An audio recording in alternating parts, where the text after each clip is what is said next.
No emotions allowed. A dark romance novel. Prologue. The Price of Silence. Emma Laurent. I sign my name in blue ink, and the second the pen lifts from the paper, I stop being a person. I become a transaction. The lawyer, a man whose face I'll forget the moment I leave this room, slides the contract across the mahogany desk with practiced efficiency. His expression is neutral, bored even, as if he brokers deals like this every day. Maybe he does. Maybe I'm not the first desperate woman to sit in this chair and sell herself for survival. The thought makes my stomach turn.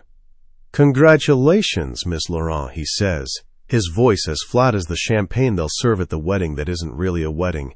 All terms have been agreed upon. Mr. Cross's team will handle the debt settlements within 48 hours. The ceremony is scheduled for Friday at 2 o'clock. City Hall, clerk's office. Discreet. Discreet. That's the word they keep using, as if the entire arrangement isn't already coated in shame. I don't respond. I can't. My throat feels like it's been lined with glass, every breath sharp and cutting. Instead, I fold my hands in my lap, careful, controlled, and force myself to nod. The lawyer doesn't notice my silence. Or maybe he does, and simply doesn't care. He's already moved on, shuffling papers into a pristine folder, his movements mechanical. You'll receive a detailed itinerary from Mr. Cross's assistant, Marcus, by end of business today. Your belongings can be moved to the penthouse this week, or you may choose to keep your current residence for personal use. Mr. Cross is flexible on that point. Flexible. Another word that feels like a lie. Nothing about this is flexible. Nothing about this is a choice. I swallow hard, tasting bile, and force the words out. When do I meet him? The lawyer pauses, just for a heartbeat, and something flickers across his face. Pity, maybe, or discomfort. Mr. Cross is present, he says carefully, gesturing toward the floor-to-ceiling windows behind him. My gaze follows the movement. And that's when I see him. He's standing with his back to us, silhouetted against the New York skyline. 40 stories up, the city sprawls beneath him like a kingdom he's conquered, all glass and steel and brutal ambition. The late afternoon sun cuts through the windows, casting long shadows across the marble floor, but he doesn't move, doesn't acknowledge us. He's tall, taller than I expected, with broad shoulders that strain against the lines of his charcoal suit. His hands are clasped behind his back, and even from here, I can see the tension in his posture. Every line of him is controlled, measured, like he's calculated the exact angle of his spine. This is Adrian Cross, the man I'm about to marry. The man I've never spoken to. I've seen his face in magazines, of course. Forbes, The Wall Street Journal. Times 30 under 30 inches years ago, back when he was still young enough to be considered a prodigy instead of a threat. But those images were curated. Sharp jawlines and colder eyes, always photographed in motion, never still. This is different. This is real. And it's terrifying. Mr. Cross prefers to handle introductions privately, the lawyer continues, and I realize he's been talking while I've been staring. He'll speak with you after the paperwork is finalized. After. As if I'm the paperwork. I tear my eyes away from the window, from him, and focus on the contract still sitting in front of me. It's thick, 30 pages, single-spaced, dense with legal jargon I barely understand, despite reading it 4 times last night. But the terms are simple enough. Marriage duration 3 years, starting from the date of the ceremony. Financial compensation, all outstanding debts in Emma Laurent's name, totaling $347,892.16 to be settled in full within 48 hours of contract signing. Additional lump sum payment of $500,000 United States dollars to be transferred upon successful completion of the 3-year term. Public obligations. Emma Laurent agrees to appear as Adrian Cross's spouse at all public and professional events as required. This includes, but is not limited to, charity galas, business dinners, press engagements, and family gatherings. Private arrangements, separate living quarters, will be maintained within the primary residence. No expectation of physical or emotional intimacy unless mutually agreed upon. Termination clause, early termination of the contract by either party, results in forfeiture of all financial compensation and immediate repayment of settled debts. Non-disclosure agreement. Emma Laurent agrees to absolute confidentiality regarding the terms of this arrangement. Breach of NDA results in legal action and financial penalties up to $10 million United States dollars. And then, at the very bottom in bold, primary condition: no emotional entanglement. This is a business arrangement. Both parties agree to maintain professional boundaries at all times. No emotional entanglement. As if feelings can be legislated. As if I can promise not to feel anything for a man I'll be legally bound to for 3 years. But what choice do I have? I think of the voicemail I received 6 days ago, a man's voice, smooth, polite, but with an edge that made my skin crawl. Miss Laurent, this is your final courtesy call. Payment is due in full by Friday, or we will be forced to pursue alternative collection methods. I'm sure you understand. Alternative collection methods.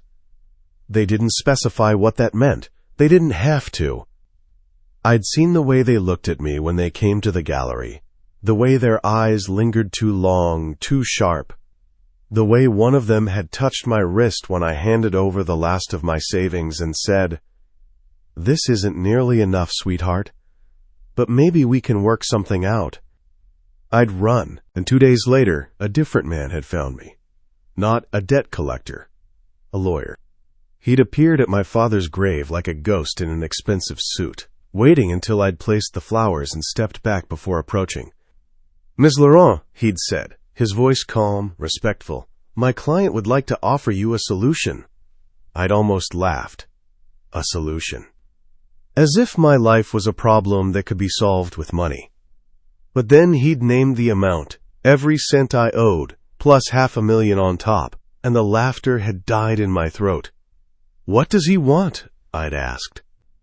3 years of your time. And now, here I am. The lawyer clears his throat, pulling me back to the present.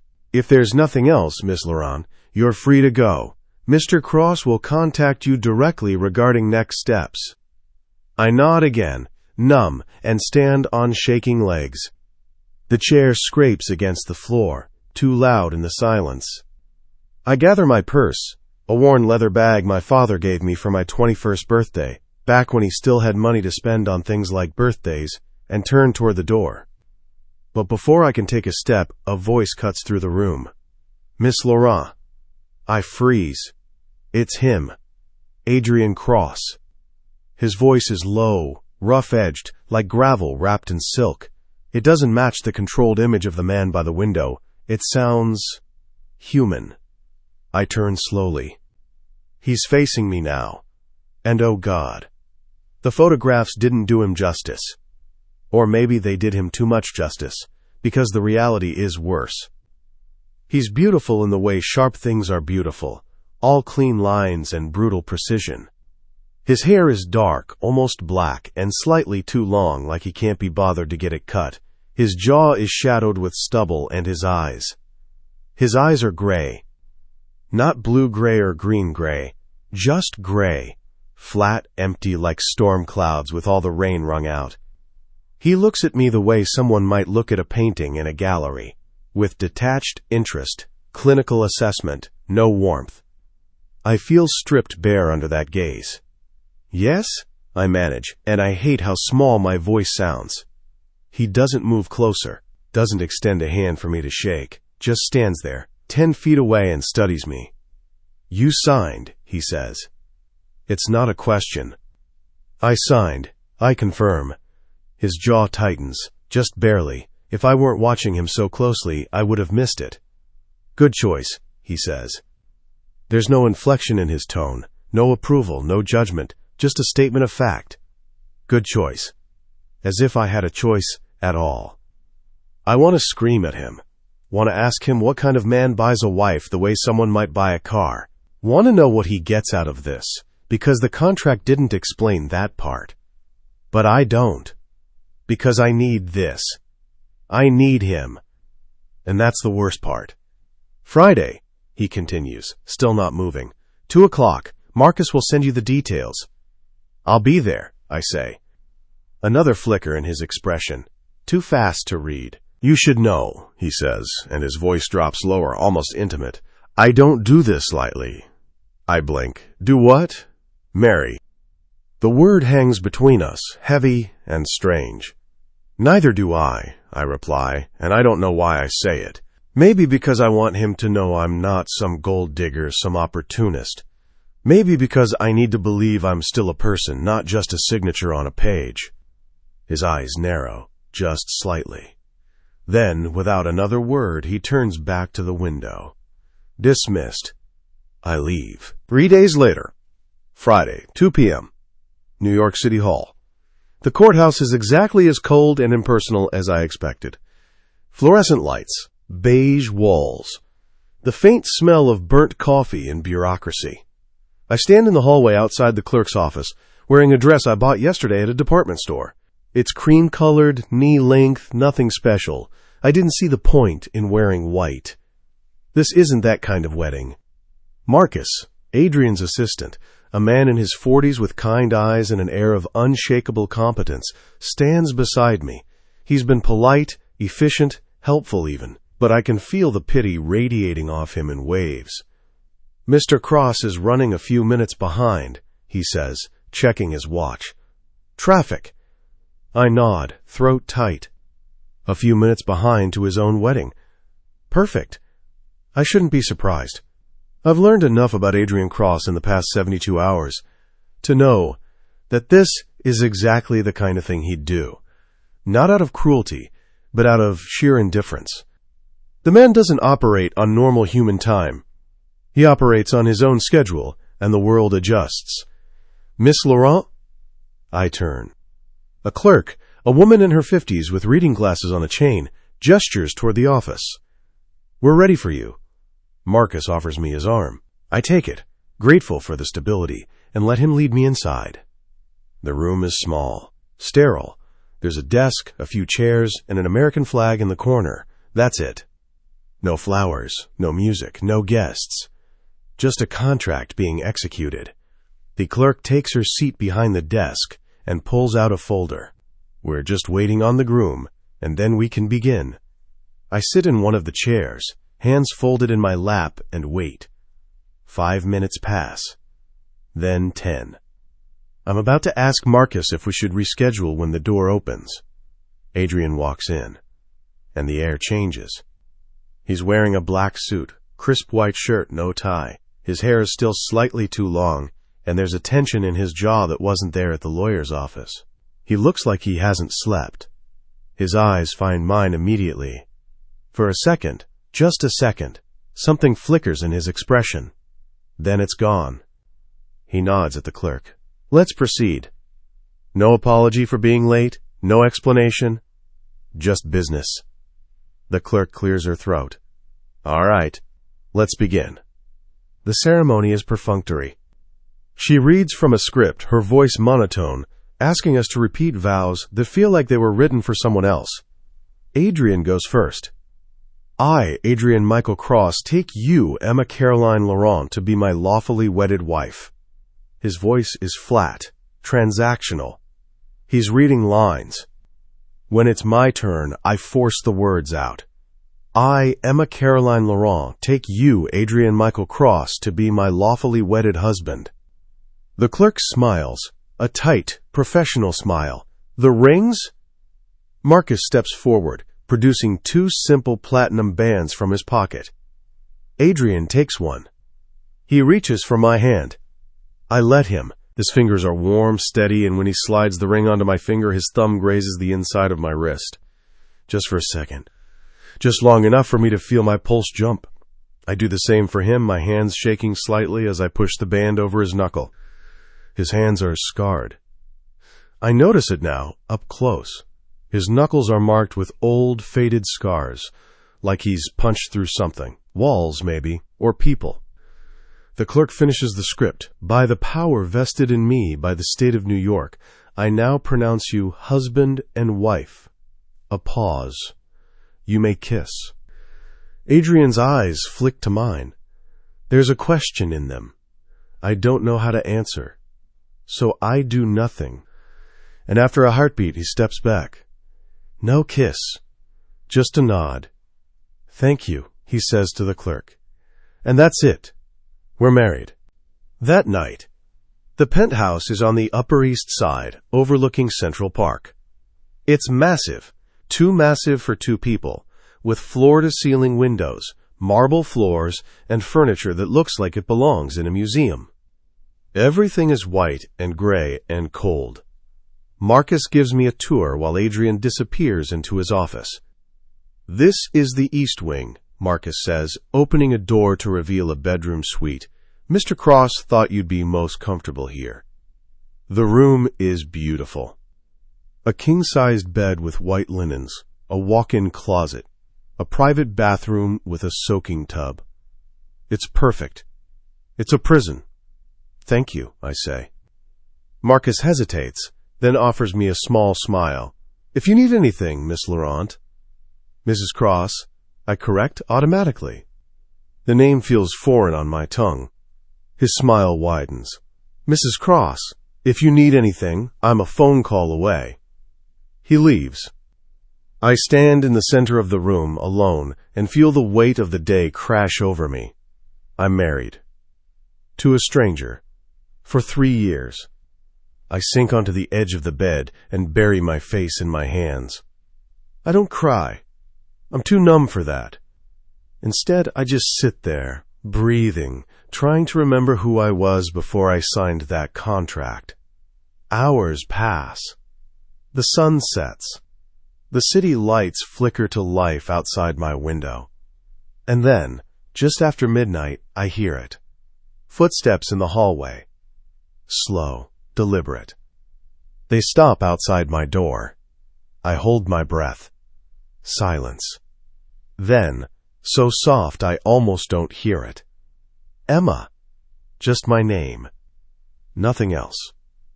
He doesn't knock, doesn't open the door, doesn't ask to come in. He just says my name.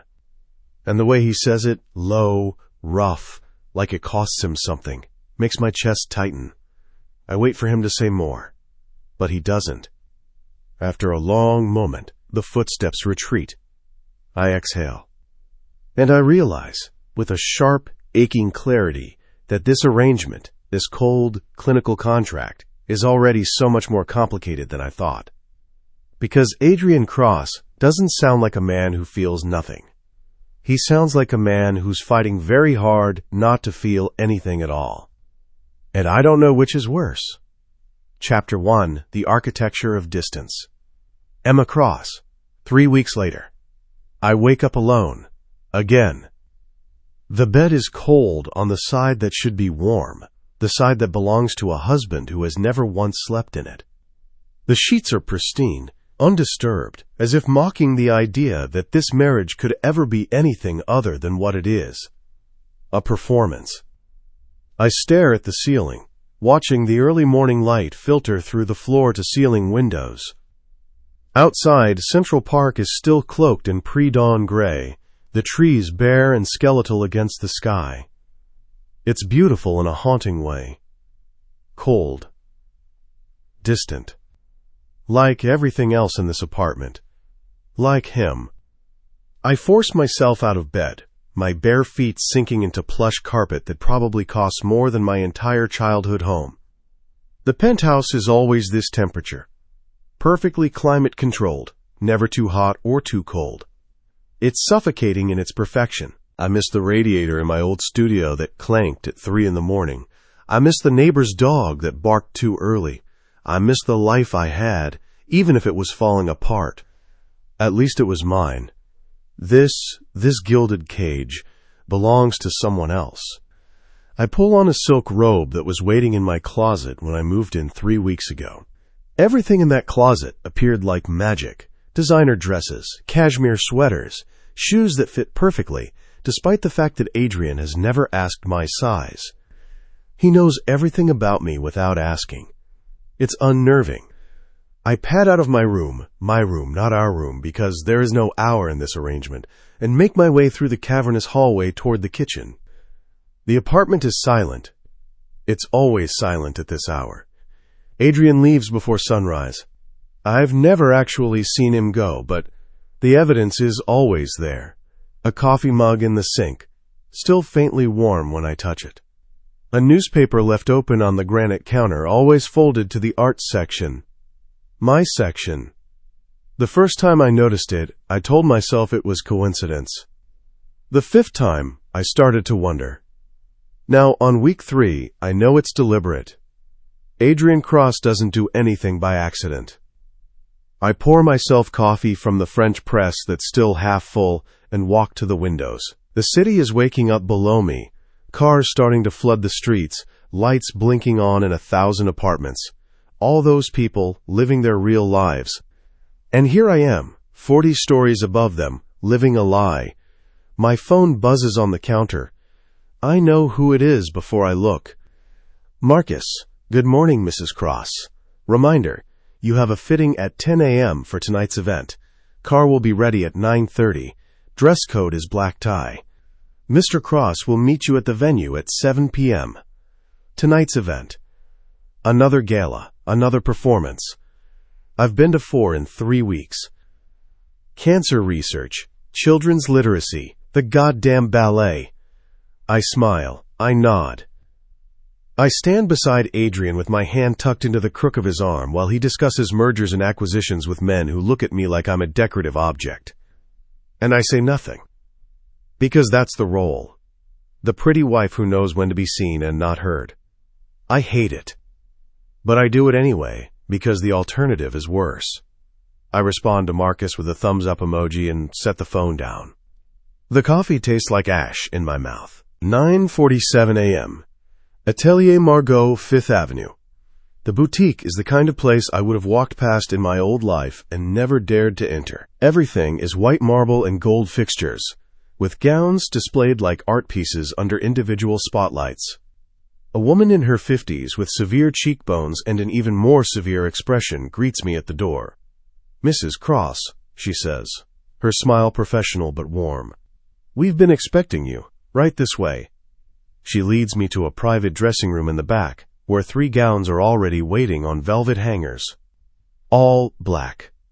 All devastatingly expensive. Mr. Cross sent over your measurements and specified that you prefer classic silhouettes. The woman, Margot I assume, says, I've selected 3 options.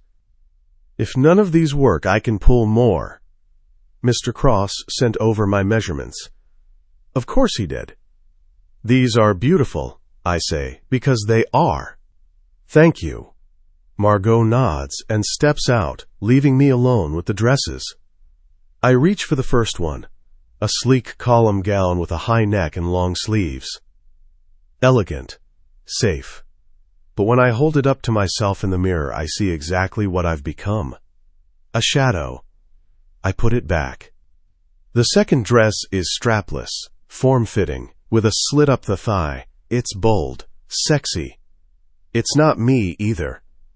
The third dress, though. I lift it off the hanger and feel my breath catch. It's black silk, backless, with delicate straps that crisscross over the shoulder blades. The neckline plunges just enough to be daring without being vulgar, and the skirt flows like water. It's the kind of dress that makes you feel powerful. The kind of dress that makes you feel seen. I slip it on. And when I look in the mirror, I barely recognize myself. My dark hair falls in waves over one shoulder, contrasting against the pale skin of my bare back. The dress hugs my curves in all the right places, and for the first time in 3 weeks, I don't look like Adrian Cross's accessory. I look like myself. Margot returns and stops in the doorway, her eyes widening. Oh, she breathes. That's the one. I nod, unable to speak past the tightness in my throat. Mr. Cross is going to... She stops herself, clearing her throat. You look stunning, Mrs. Cross. She was going to say something else. I wonder what. 7:04 p.m. The Metropolitan Club. The car drops me at the entrance. where a red carpet has been rolled out and photographers line the velvet ropes. I'm late. Not intentionally. Traffic was worse than expected, but late enough that Adrian is already inside. A handler in a headset appears at my elbow. Mrs. Cross, Mr. Cross is waiting in the main hall. Follow me. I do, my heels clicking against marble as we weave through the crowd. The venue is stunning, all vaulted ceilings and crystal chandeliers, with ice sculptures and champagne fountains, and enough flowers to supply a funeral home for a year. And then I see him. Adrian stands near the bar, surrounded by a cluster of men in tuxedos. He's taller than all of them, his posture relaxed but his eyes sharp, tracking the room with predatory awareness. He's wearing a black tuxedo that fits him like it was made for his body, which it probably was. His hair is styled back tonight, and the sharp angles of his face look even more severe under the chandelier light. He looks devastating. And completely untouchable. One of the men says something, and Adrian's mouth curves into a smile, the kind of smile that doesn't reach his eyes. The kind of smile he uses like a weapon. Then his gaze shifts and lands on me. I freeze. For a second, just a second, something flickers across his face. His eyes widen almost imperceptibly, his jaw tightens. His hand, which had been holding a glass of scotch, goes still. He's staring at me. Not the way he looked at me in the lawyer's office, clinical, detached. This is different. This is heat. And then, just as quickly, it's gone. The mask slides back into place. But I felt it. He excuses himself from the group and crosses the room toward me, his movements fluid, controlled. Every eye in the vicinity tracks him. He's that kind of man, the kind who commands attention without asking for it. When he reaches me, he stops just close enough that I can smell his cologne, something dark and woodsy with a hint of smoke. Emma, he says, his voice low. Just my name. Like always. Adrian, I reply, matching his tone.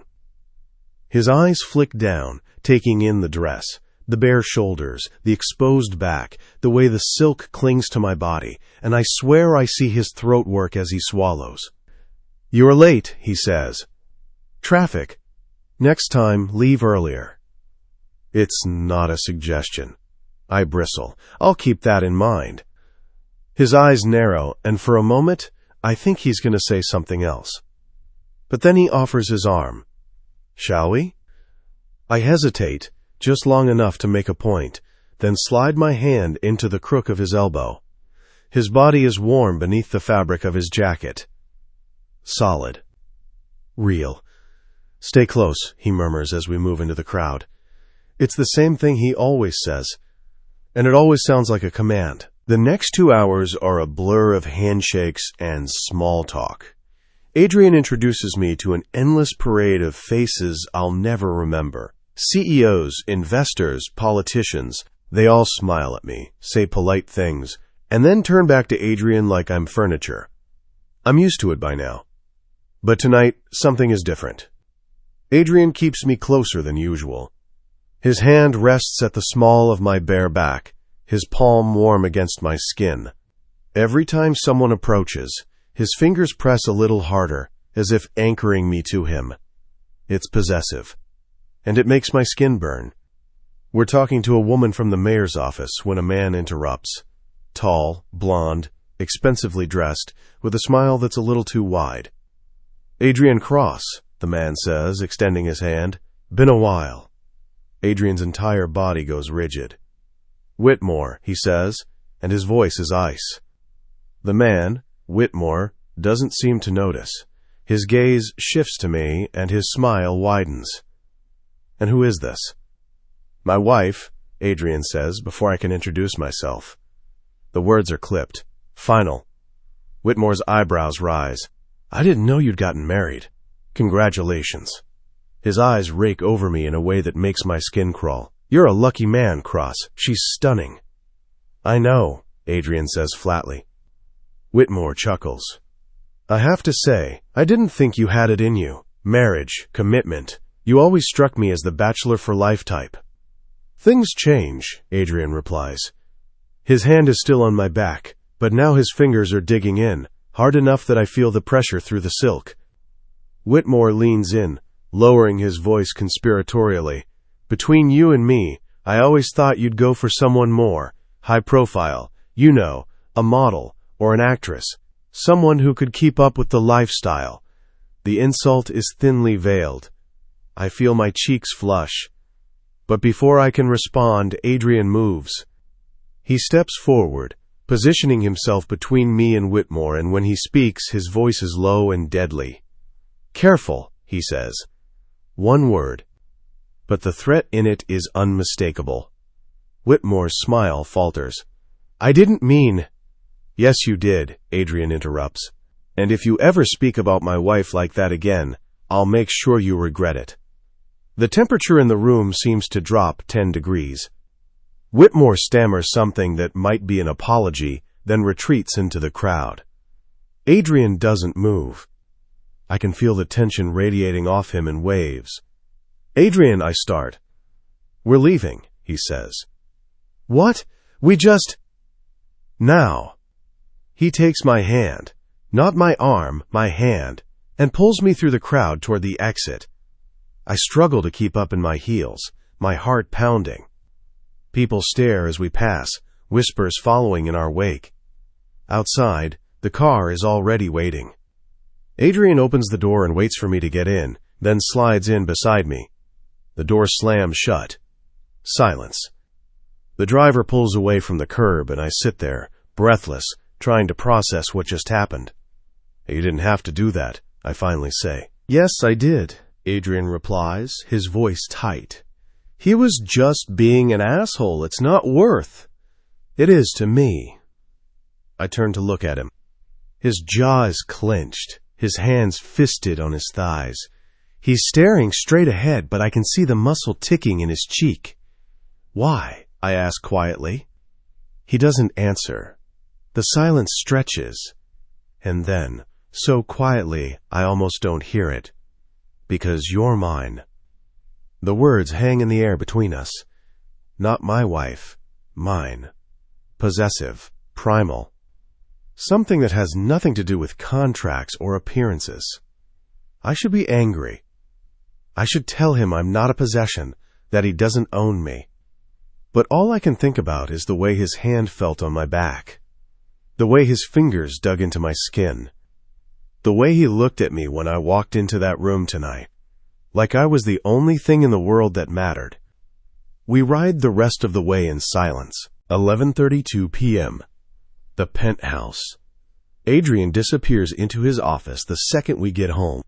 I stand in the foyer, still wearing the dress, still feeling the ghost of his touch on my skin. I should go to bed. I should pretend tonight didn't happen. But I can't. Instead, I walk to my room, change into pajamas, and sit on the edge of the bed, waiting. Because I know what comes next. I've learned the pattern. And sure enough, just after midnight, I hear them. Footsteps in the hallway. Slow, deliberate. They stop outside my door. I hold my breath. And then, "Emma." His voice is rough, raw. He says my name like it's a confession, like it costs him something. I wait for more, but there's nothing, just my name. And then the footsteps retreat. I exhale shakily and fall back onto the bed, staring at the ceiling. 3 weeks. 3 weeks of this strange, silent dance. 3 weeks of him keeping me at arm's length while simultaneously refusing to let me go. 3 weeks of feeling like I'm drowning in a marriage that's supposed to be nothing but business. But tonight, for the first time, I let myself admit the truth. Adrian Cross is a liar. He says he doesn't feel anything. But the way he looked at me tonight, the way he touched me, the way he said my name just now, that's not nothing. That's everything. And I don't know if that makes this better or so much worse. Chapter 2. Hairline Fractures. Adrian Cross. I stand outside Emma's door at 2:47 a.m., hand raised to knock, hating myself. Don't do this. Walk away. You're breaking the rules you set. But I don't move. I can't. Because she's on the other side of that door, probably asleep by now, and all I can think about is the way she looked tonight. That dress. Christ, that dress. When she walked into the Metropolitan Club, every thought in my head went silent. The conversation I was having, the deal I was brokering, the careful mask I wear at these events, all of it evaporated the second I saw her. She was devastating. The black silk against her pale skin, the way it draped over her curves like water, the expanse of her bare back, smooth and perfect, begging to be touched. I've spent 3 weeks keeping my distance. 3 weeks of discipline, of control, of reminding myself why I built these walls in the first place. And then she walked into that room and destroyed every single one of them. I pressed my forehead against the door, closing my eyes. This wasn't supposed to happen. I married her to keep her at a safe distance. Close enough to fulfill the contract, far enough to protect us both from the inevitable destruction that comes when I let someone in. Because I know how this ends. I've lived it before. The memory slams into me before I can stop it. 12 years ago. Adrian, slow down! Lily's voice, bright with laughter, cutting through the sound of rain on the windshield. I glance at her, grinning. We're already late. Your parents are going to kill me. They'll forgive you. They always do. She reaches over, her hand warm on my thigh, and I feel that familiar pull in my chest. The one that tells me I'm in too deep, that I love her too much, that if I lost her I wouldn't survive it. My phone buzzes in the cup holder. A text from my business partner. The deal we've been working on for months is falling apart. I need to call him, now. I have to take this, I say, reaching for the phone. Adrian, you're driving. It'll take 2 seconds. I dial. And I don't see the truck running the red light until it's too late. The impact is deafening. Metal screaming, glass shattering. The world flips. And when it stops, when the car finally settles upside down on the rain-slicked asphalt, I'm hanging from my seatbelt, blood dripping into my eyes. Lily! Silence. Lily! I turn my head and my heart stops. She's not moving. Her eyes are open, staring at nothing, and there's blood. So much blood, spreading across her white dress like spilled wine. I scream her name until my throat is raw, but she doesn't answer. She never answers again. I jerk away from the door, sucking in a sharp breath. My hands are shaking. They always shake when I think about that night. The paramedic said she died on impact, that she didn't suffer. But I know the truth. She died because I was distracted. Because I chose a phone call over her safety. Because I was too arrogant, too reckless, too convinced that I could have it all, the empire, the success, and the girl. I learned the hard way that I can't. That when I love something, I destroy it. So I stopped. I built walls so high, so thick, that nothing could get through. I became the machine. Cold, calculating, untouchable. And it worked. For 12 years, it worked. Until Emma. I don't know what it is about her. Maybe it's the way she looks at me, not with fear or awe, but with something softer. Curiosity, understanding. Maybe it's the way she doesn't flinch when I'm cold, doesn't try to fix me or change me. Maybe it's the way she fits so perfectly under my arm when we're in public, like she was designed to stand beside me. Or maybe it's simpler than that. Maybe it's just her. The way she bites her lip when she's nervous. The way she hums softly when she thinks no one's listening. The way she leaves little pieces of herself around the penthouse, a book on the coffee table, a sweater draped over the back of the couch, the faint scent of her perfume lingering in the air. She's everywhere, and I can't get her out of my head. I lower my hand from the door and step back. Walk away. You're not supposed to want her. That was the point. But I do. God help me, I do. I want to know what she's thinking when she stares out the window in the morning. I want to know why she always folds the newspaper back to the art section after I leave it out. I want to know if she's as aware of me as I am of her. I want to know if she thinks about me the way I think about her. But I can't ask. Because asking means crossing a line I can't uncross. And I'm not ready for that. Not yet. Maybe not ever.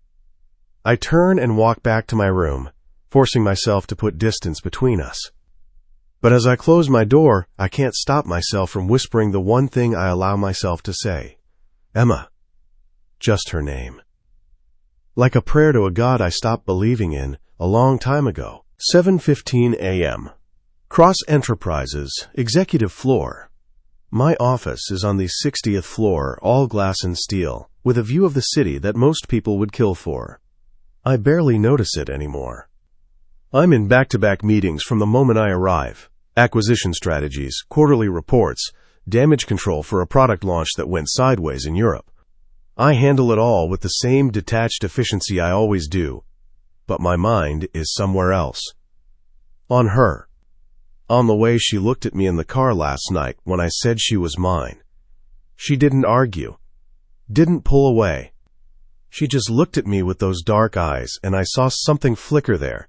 Something I couldn't name but felt in my chest like a punch. My assistant, Marcus, knocks on the door at noon.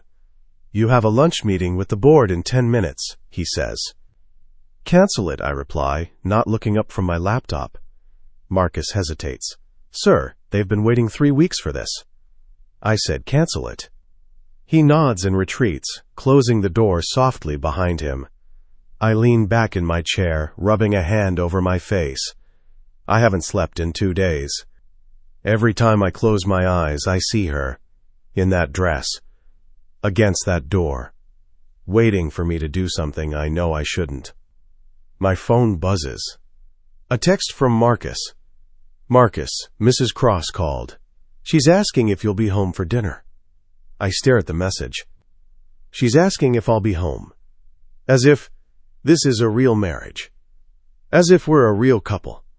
I should say no. I should keep the boundaries clear. But instead, I type, Adrian, tell her yes. I hit send before I can change my mind. 6:47 p.m. The penthouse. When I walk through the door, the first thing I notice is the smell. Garlic, tomatoes, something rich and savory that makes my stomach clench with unexpected hunger. I haven't had a home-cooked meal in years. I follow the scent to the kitchen and stop in the doorway. Emma is standing at the stove, barefoot, wearing jeans and an oversized sweater that slips off one shoulder. Her hair is pulled into a messy bun, and there's a smudge of flour on her cheek. She's cooking. She looks up when she hears me, and for a second she freezes. You're home, she says, and there's something uncertain in her voice. You asked me to be, I reply. She nods, turning back to the stove. I wasn't sure if you actually would. I said I would. You say a lot of things. The comment stings more than it should. I step into the kitchen, loosening my tie. What are you making? Pasta, nothing fancy. She hesitates, stirring the sauce. I was tired of eating alone. The admission hangs in the air. I don't know what to say to that. So I don't say anything. Instead, I pour myself a scotch from the bar and lean against the counter, watching her work. She moves with quiet efficiency, her hands sure and practiced. Every so often she glances at me, like she's not sure if I'm going to disappear. I'm not going anywhere. Not tonight. When the pasta is ready, she plates 2 servings and sets them on the dining table, a table we've never eaten at together. I sit across from her. She hands me a fork. Thank you, I say. She blinks, surprised. For what? This. She shrugs, looking down at her plate. It's just pasta. It's not just pasta. It's the first time in 3 weeks she's done something that wasn't required by the contract. It's the first time she's treated this like more than a transaction. and I don't know how to tell her that. We eat in silence. But it's not uncomfortable. It's nice. Too nice. Do you ever actually taste your food? She asks suddenly.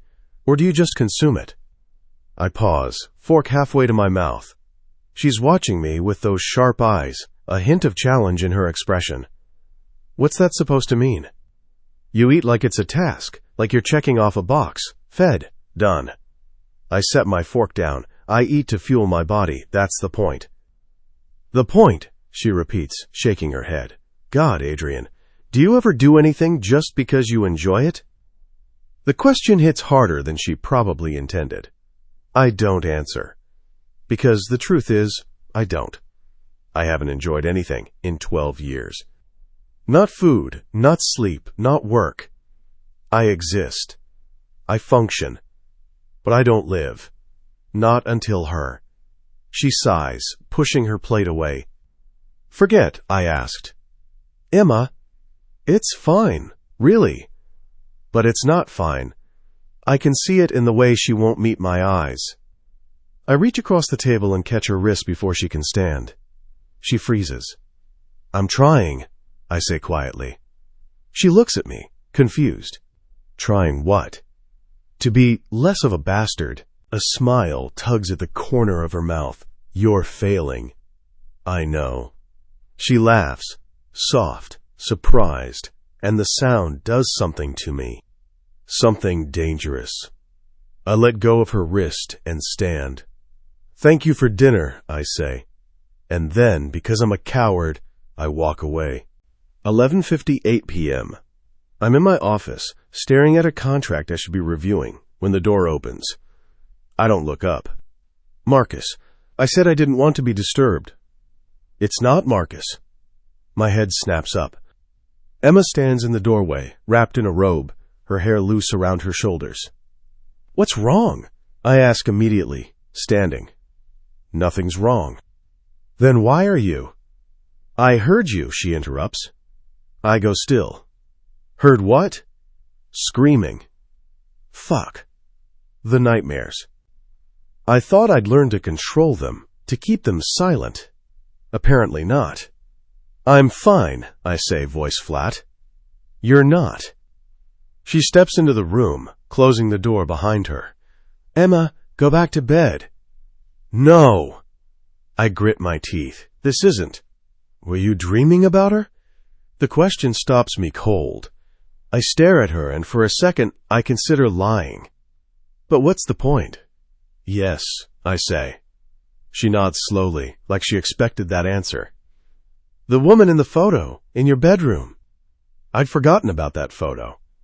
Lily, laughing, her arms around my neck. Taken a week before she died. Her name was Lily, I say. She was my girlfriend. She died in a car accident. I was driving. Emma's expression softens. Adrian.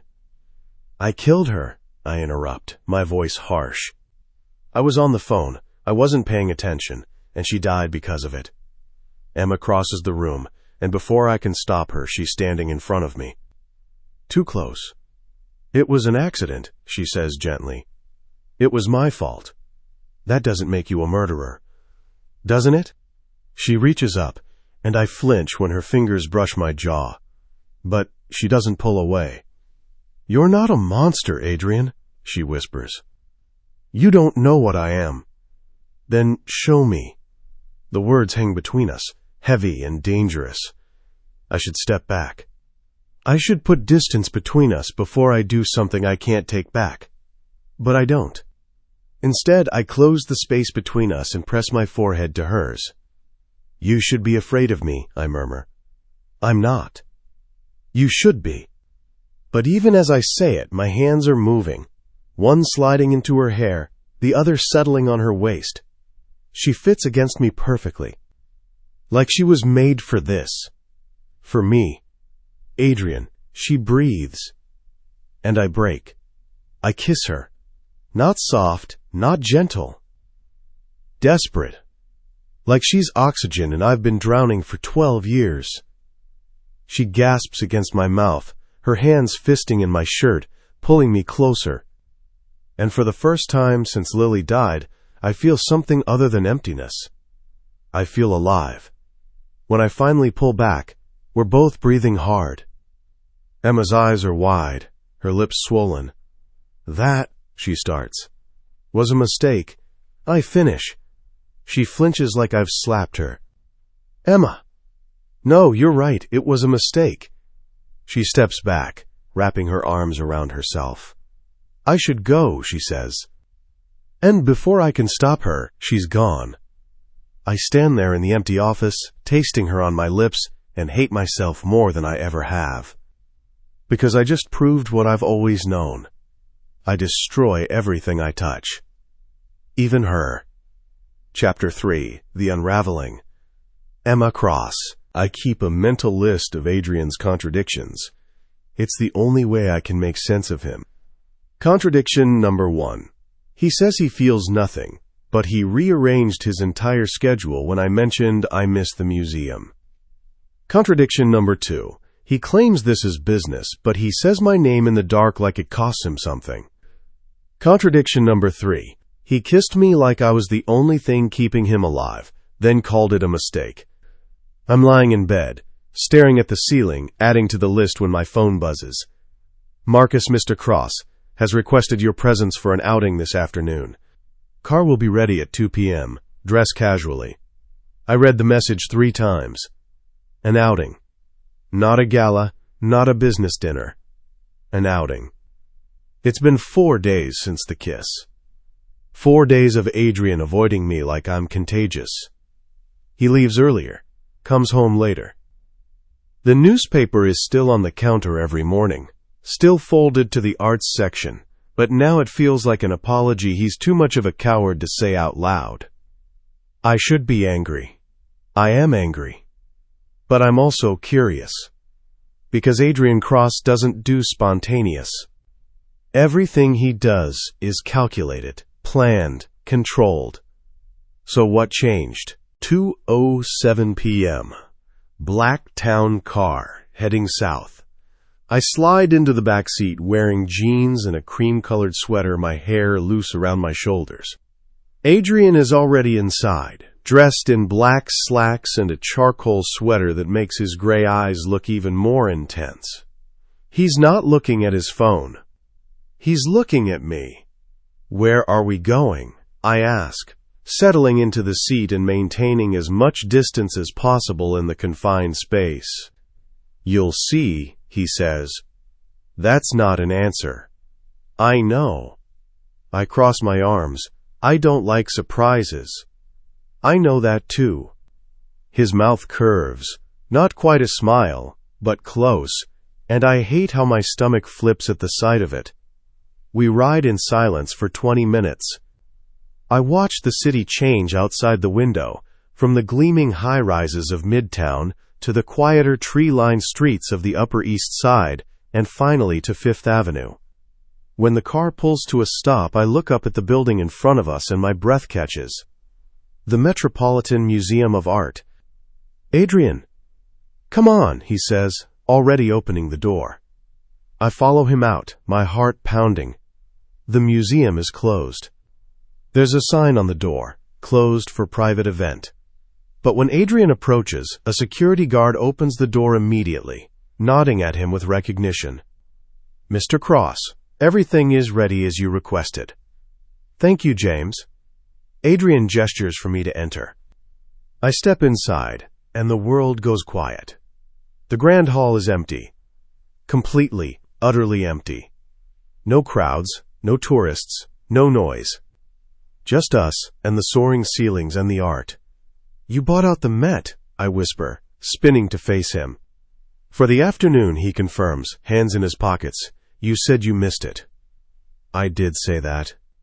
3 weeks ago, in passing, when Marcus asked if there was anything I needed. I didn't think Adrian was listening. He's always listening. I don't understand, I say. Why would you? Because you looked sad when you said it. The words are simple, honest, and they shatter something inside me. I turn away before he can see the tears threatening to spill. Where do you want to start? He asks, his voice softer now. I swallow hard. European paintings, 2nd floor. He nods and offers his arm. I hesitate, then take it. We wander through the galleries like ghosts. I talk about the art. Too much, probably, but I can't help it. This is my world. The place where I make sense. I stop in front of Monet's Water Lilies, the painting that used to make my father smile before the weight of his debts crushed him. He painted this series when he was going blind, I say quietly. Can you imagine losing your sight and still trying to capture light? Adrian stands beside me, silent. I glance at him. He's not looking at the painting. He's looking at me. What? I ask. You're different here, he says. Different how? Alive. The word hangs between us.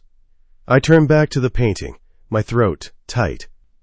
This place was my escape, I admit. When my mom left, when my dad got too lost in his work, I'd come here and just breathe. Why did she leave? The question is quiet, but it lands like a blow. I haven't talked about my mother in years. She said I wasn't worth staying for, I say, and I hate how small my voice sounds. She left when I was 12. No note, no explanation, just gone. Adrian's hand finds mine. Not pulling, not demanding. Just there. She was wrong, he says. I look up at him, vision blurring. You don't know that. Yes, I do. His thumb brushes over my knuckles, and I feel my carefully constructed walls start to crack. Emma, he says, and there's something raw in his voice. You're worth staying for. A tear slips down my cheek before I can stop it. And then another. Adrian pulls a pocket square from his jacket and hands it to me without a word. I take it, pressing it to my eyes. I'm sorry, I manage. Don't be. This is pathetic. You bring me to this beautiful place and You're allowed to feel things, he interrupts. You don't have to perform for me, Emma. The irony of Adrian Cross telling me I don't have to perform is not lost on me. I laugh, wet, broken, and shake my head. What? He asks. You, telling me I don't have to hide what I feel. His jaw tightens. That's different. Is it? He doesn't answer. We stand there in the quiet, in front of Monet's dying light, and I realize we're both drowning. Just in different ways. We spend 3 hours in the museum. He follows me through every gallery, never rushing, never checking his phone, just listening. When we reach the Degas room, I stop in front of the dance class. My father's favorite.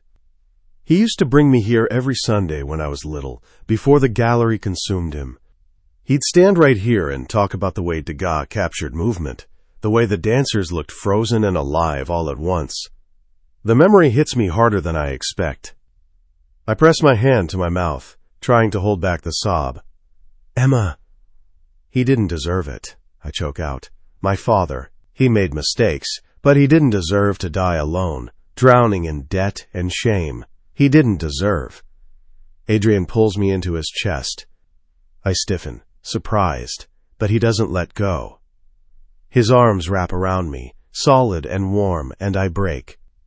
I cry into his sweater while he holds me, one hand cradling the back of my head, the other pressed to my spine. He doesn't tell me it's okay. Doesn't offer empty platitudes. He just holds me. And somehow, that's enough. When I finally pull back, his sweater is damp and my face is a mess. I'm sorry, I whisper. Stop apologizing, he says, his voice rough. His thumb comes up, brushing away a tear I missed. The touch is gentle. Too gentle for a man who claims he doesn't feel anything. Don't cry for men who didn't deserve you, he murmurs.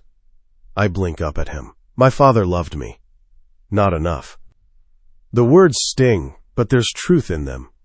My father loved his gallery more than he loved me. And Adrian sees it. He sees all of it. Come on, he says softly, taking my hand. Let's get out of here. 7:23 p.m. Italian restaurant, West Village. Adrian takes me to a small trattoria tucked into a quiet corner of the West Village. It's not the kind of place I'd expect him to know. No white tablecloths, no sommelier, just red checkered tables and the smell of fresh bread. "How did you find this place?" I ask as we're seated in a corner booth. "I have my ways," he says. That's not an answer. I know. That almost smile again. I'm starting to think he enjoys being cryptic. We order pasta for me, steak for him, and fall into an easy silence. It's strange. A week ago, I couldn't imagine being comfortable in his presence. Now, I can't imagine being anywhere else. "Can I ask you something?" I say, breaking the quiet. He nods, taking a sip of wine. "Why did you really marry me?" He sets his glass down carefully. "I told you. The contract." "No," I interrupt. "The contract explains what we both get out of this. It doesn't explain why you chose me specifically." His eyes narrow. "What do you mean?" "You could have married anyone, Adrian. Someone from your world. Someone who understands the rules. Who wouldn't ask questions. But you didn't. You married a stranger with a mountain of debt and no connections. Why?" He's quiet for a long moment. Then, "I saw you once. Before." I blink. "What?" 3 years ago, at your father's gallery. You were giving a tour to a group of art students." My mind races, trying to place the memory. "You were talking about a Monet," he continues. "The same one we saw today. You said," he pauses like he's recalling the exact words. "You said he painted light in the darkness. He found beauty in the shadows." That's what art is supposed to do. Remind us there's still something worth seeing, even when we can't see a way out. I stare at him, stunned. "You remember that?" "I remember everything about that day." "Why?" His jaw works. "Because it was the first time I felt anything in 8 years. The confession steals my breath. "Adrian." I laughed, he continues. Told myself it was nothing. A moment of weakness. But I couldn't stop thinking about you. And when your father's debts surfaced, when I saw an opportunity to... He stops himself. "To what?" I press. "To keep you."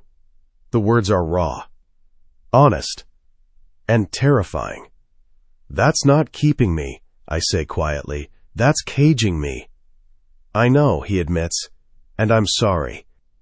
It's the first time he's apologized for any of this. The first time he's acknowledged that this arrangement is anything other than transactional. "I'm not a bird, Adrian," I say. "You can't just put me in a gilded cage and expect me to sing." "Then what do you want?" The question catches me off guard. What do I want? I don't know anymore. A week ago I wanted out. Now? Now I want him to kiss me again. I want him to stop running. I want him to let me in. But I can't say that. So instead I say, I want the truth. No more walls, no more masks. Just you. He's quiet, his expression unreadable. Then he reaches across the table and takes my hand. "I'm trying, Emma," he says. "I don't know how to do this, how to be open, but I'm trying." "I know," I whisper. And I do.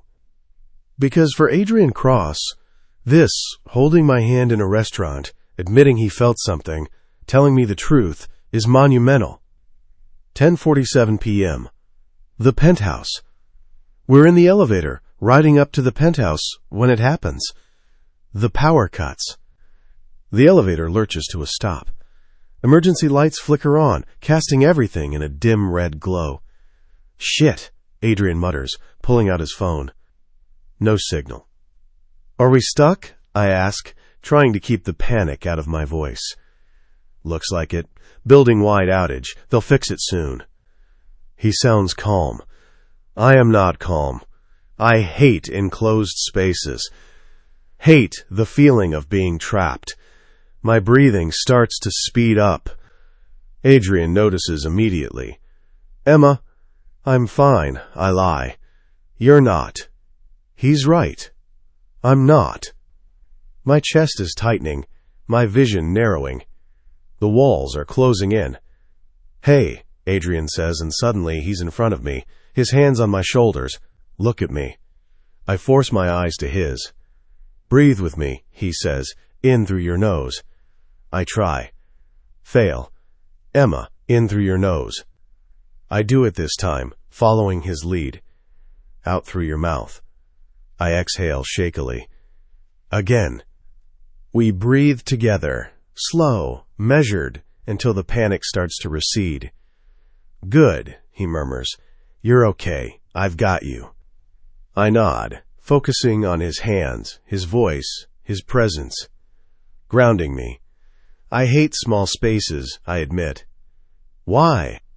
My father used to lock me in the supply closet at the gallery when I misbehaved. He said it would teach me discipline. Adrian's expression darkens. "How old were you?" 6, maybe 7. "Jesus, Emma." "It's fine, I'm fine." "No," he says, his voice hard. "It's not fine, and he didn't deserve you." It's the second time today he said that. And this time, I almost believe him. The lights flicker back on. The elevator hums to life, but neither of us moves. We're too close, the air between us charged and heavy. Adrian's hands are still on my shoulders. His eyes drop to my lips. "Emma," he says, and it sounds like a warning. "Adrian," I reply. And then he's kissing me. Not gentle, not soft. Desperate, consuming, like he's been holding back for too long and finally snapped. I kiss him back, just as fiercely, my fingers tangling in his hair. The elevator dings. We break apart, breathing hard. The doors open. We stumble into the penthouse, still tangled together.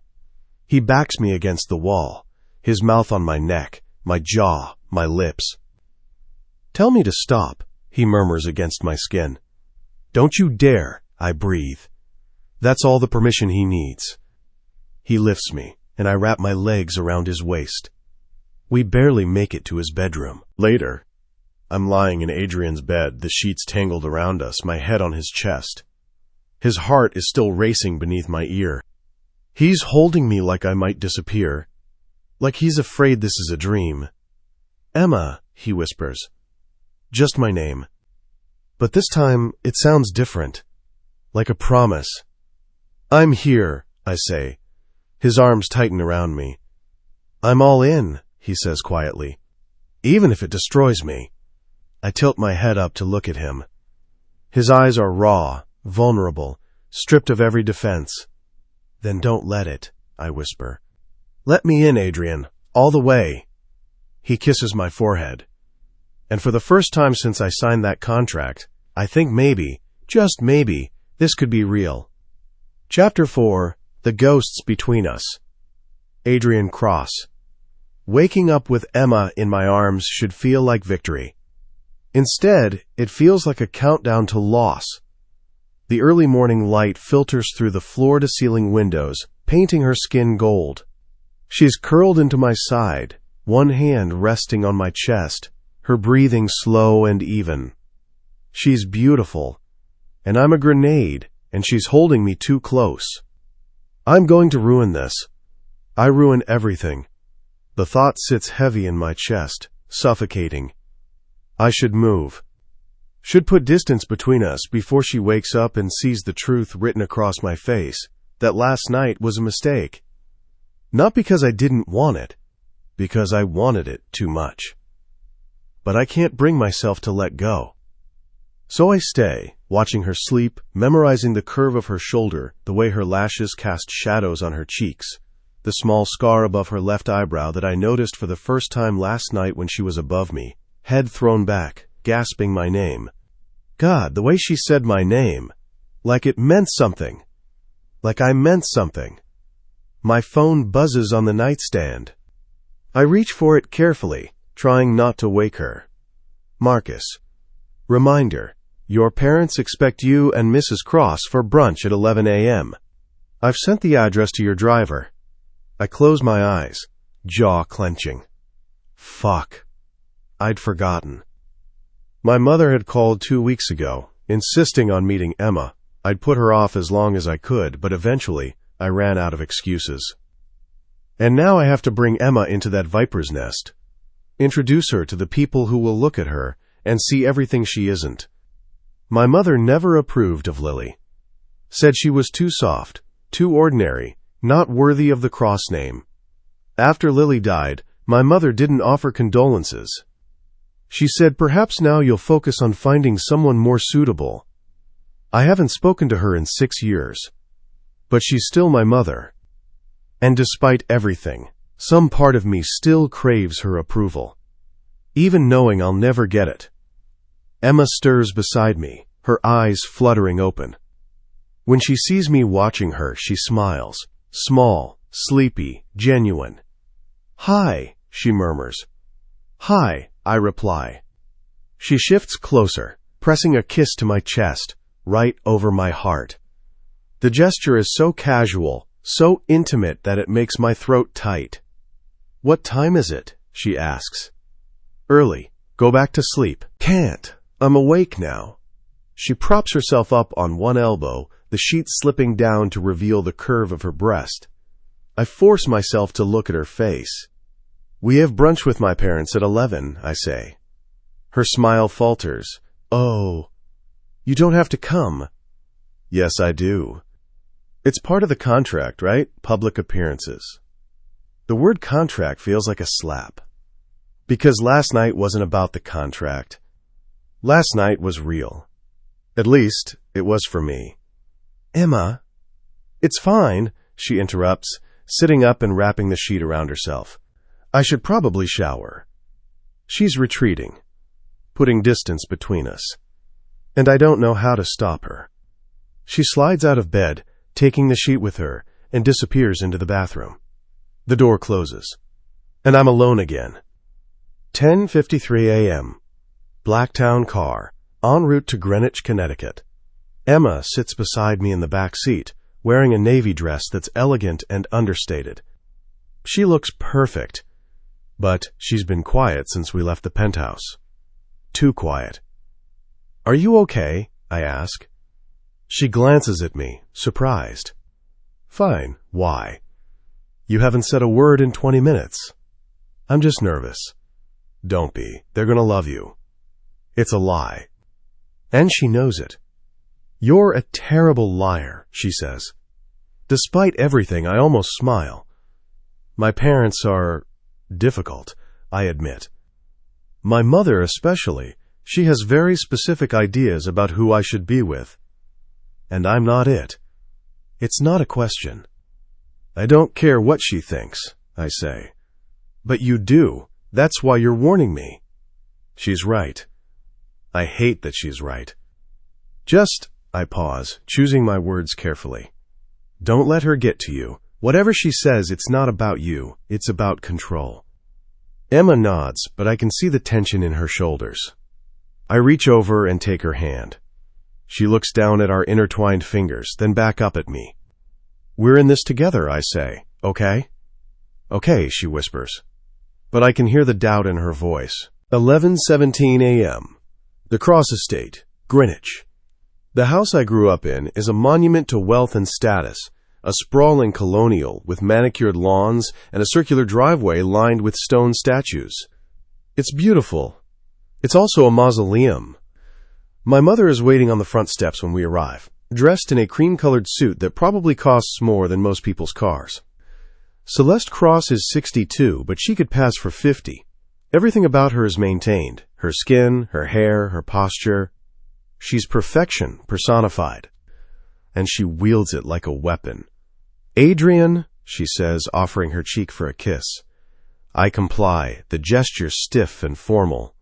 Mother, this is Emma, my wife. My mother's eyes slide to Emma, assessing.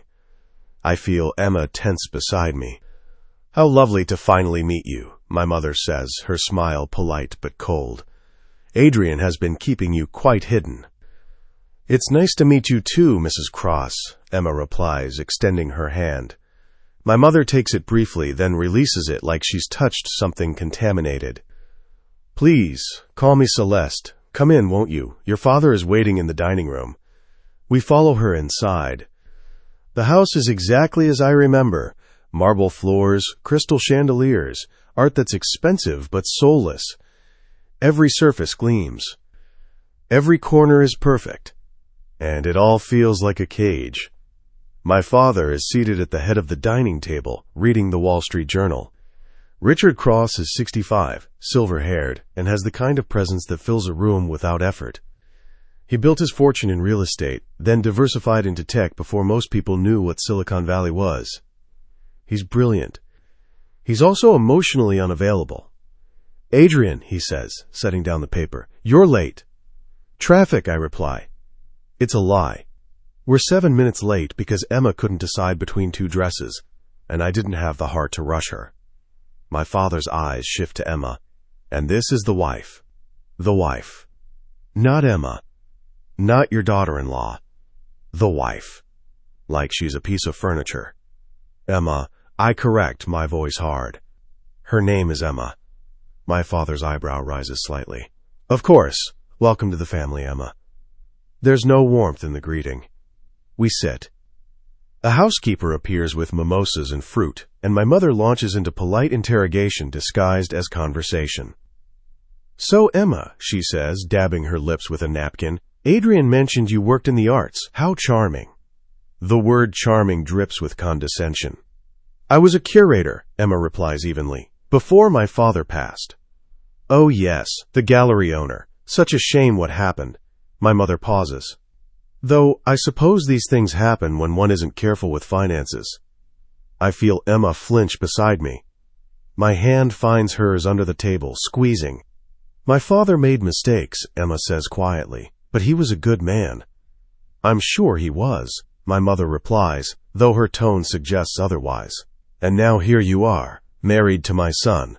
Quite the turn of fortune." The implication is clear. Gold digger. Emma's hand tightens in mine. "Mother," I say, my voice low and dangerous, "that's enough. I'm simply making conversation, Adrian." "No, you're being cruel, and if you can't be civil, we're leaving." My father clears his throat. "There's no need for dramatics, Adrian. Your mother is simply curious about the woman you married, so suddenly, as if there's something suspicious about it. Which of course there is. But they don't need to know that." "My marriage is none of your concern," I say. "On the contrary," my father replies, "you're a Cross. Everything you do reflects on this family." "Then you should be pleased. Emma is intelligent, accomplished, and far too good for me." My mother's lips thin. Speaking of accomplishments, I noticed there was no announcement in the Times, no engagement party, no proper wedding. "We preferred to keep things private," I say. "How convenient." Emma stands abruptly, her chair scraping against the floor. "Excuse me," she says, her voice tight. "I need to use the restroom." She walks out before anyone can respond. The moment she's gone, my mother leans back in her chair, satisfaction gleaming in her eyes. "She's not right for you, Adrian." "That's not your decision to make." "Another girl you'll ruin," she continues, as if I haven't spoken. "Just like Lily." The name hits like a punch to the gut. "Don't," I warn. "You destroyed that poor girl. Drove her to her death with your obsession with work." "That's enough," I snarl, standing. "It's the truth. And now, you found another soft, pretty thing to break. Tell me, Adrian, does this one know what you're really like? Have you told her about your nightmares? Your temper? The reason you can't hold on to anything good?" I'm shaking with rage. "We're leaving." I don't wait for a response. I stride out of the dining room, through the foyer, and find Emma standing in the hallway, staring at a photograph on the wall. It's Lily. Arms around my neck, laughing. Taken a week before she died. "Is this her?" Emma asks quietly, without turning around. "Yes." She's silent for a long moment. She was beautiful. She was. Emma finally looks at me, and there's something guarded in her expression. Your mother said you ruined her. I close my eyes. You heard that. I wasn't in the bathroom. I was standing right outside. Of course she was. Emma, is it true? Did you ruin her? The question feels like a knife between my ribs. Yes, I say. Because it is true. Lily would be alive if it weren't for me. Tell me what happened, Emma says. All of it. We sit in the car, parked in the driveway, and I tell her everything. The accident, the phone call, the way Lily's eyes looked, open but empty. The guilt that's followed me for 12 years. Emma listens without interrupting, her hand in mine. When I'm finished, she's quiet for a long time. Then, it was an accident, Adrian. I was distracted. It was still an accident. You didn't kill her. A drunk driver running a red light killed her. I was on the phone.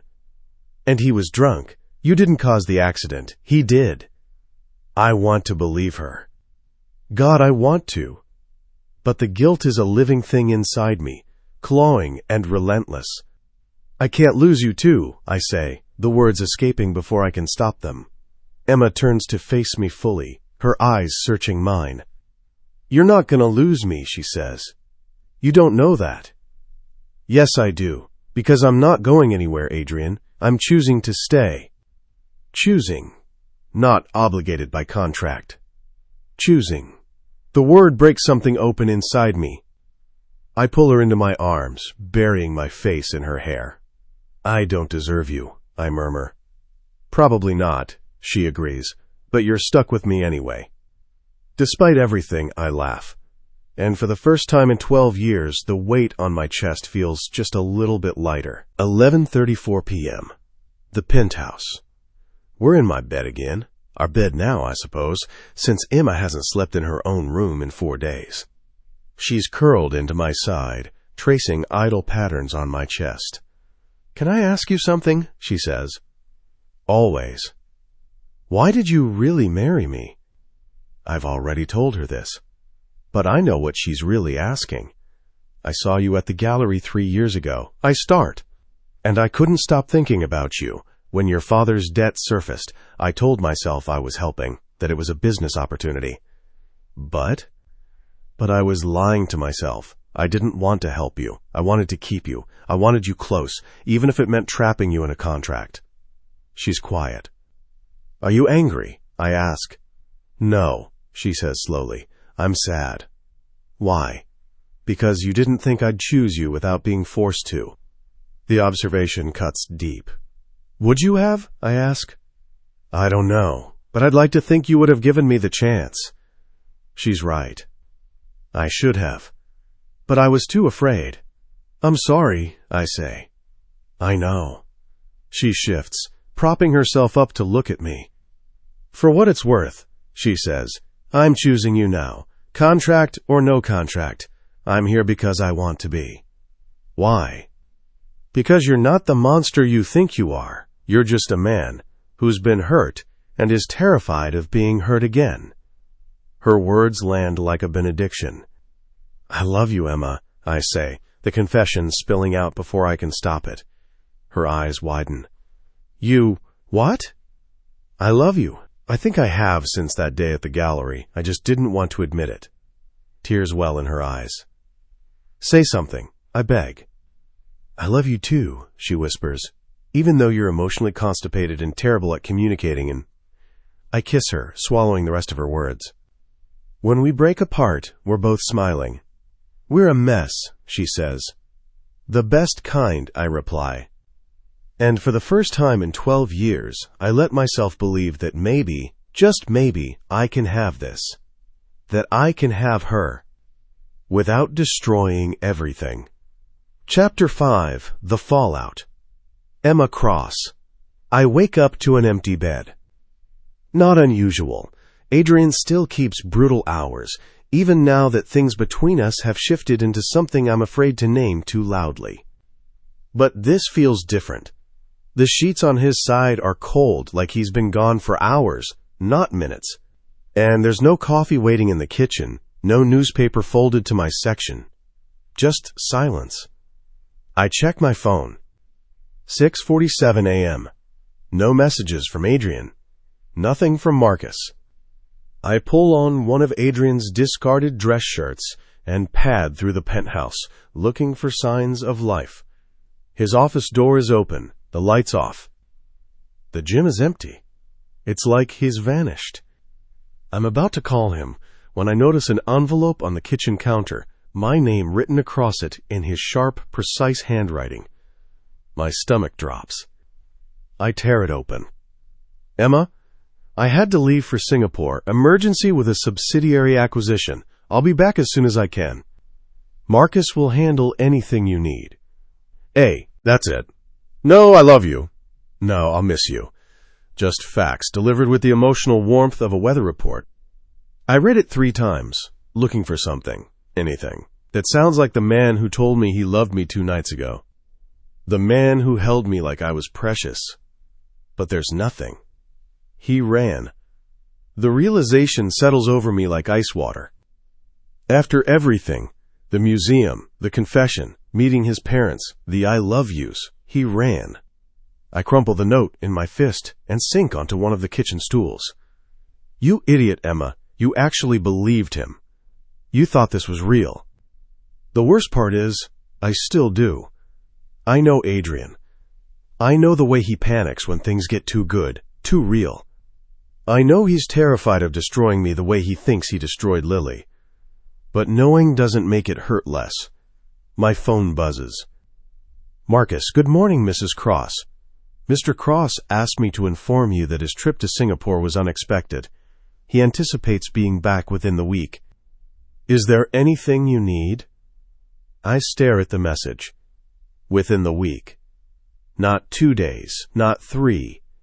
A week. 7 days of silence. 7 days of wondering if he's coming back at all. I type and delete 4 different responses before settling on. Emma, I'm fine, thank you. It's a lie. But it's the only thing I can manage. Day 3. I try to distract myself.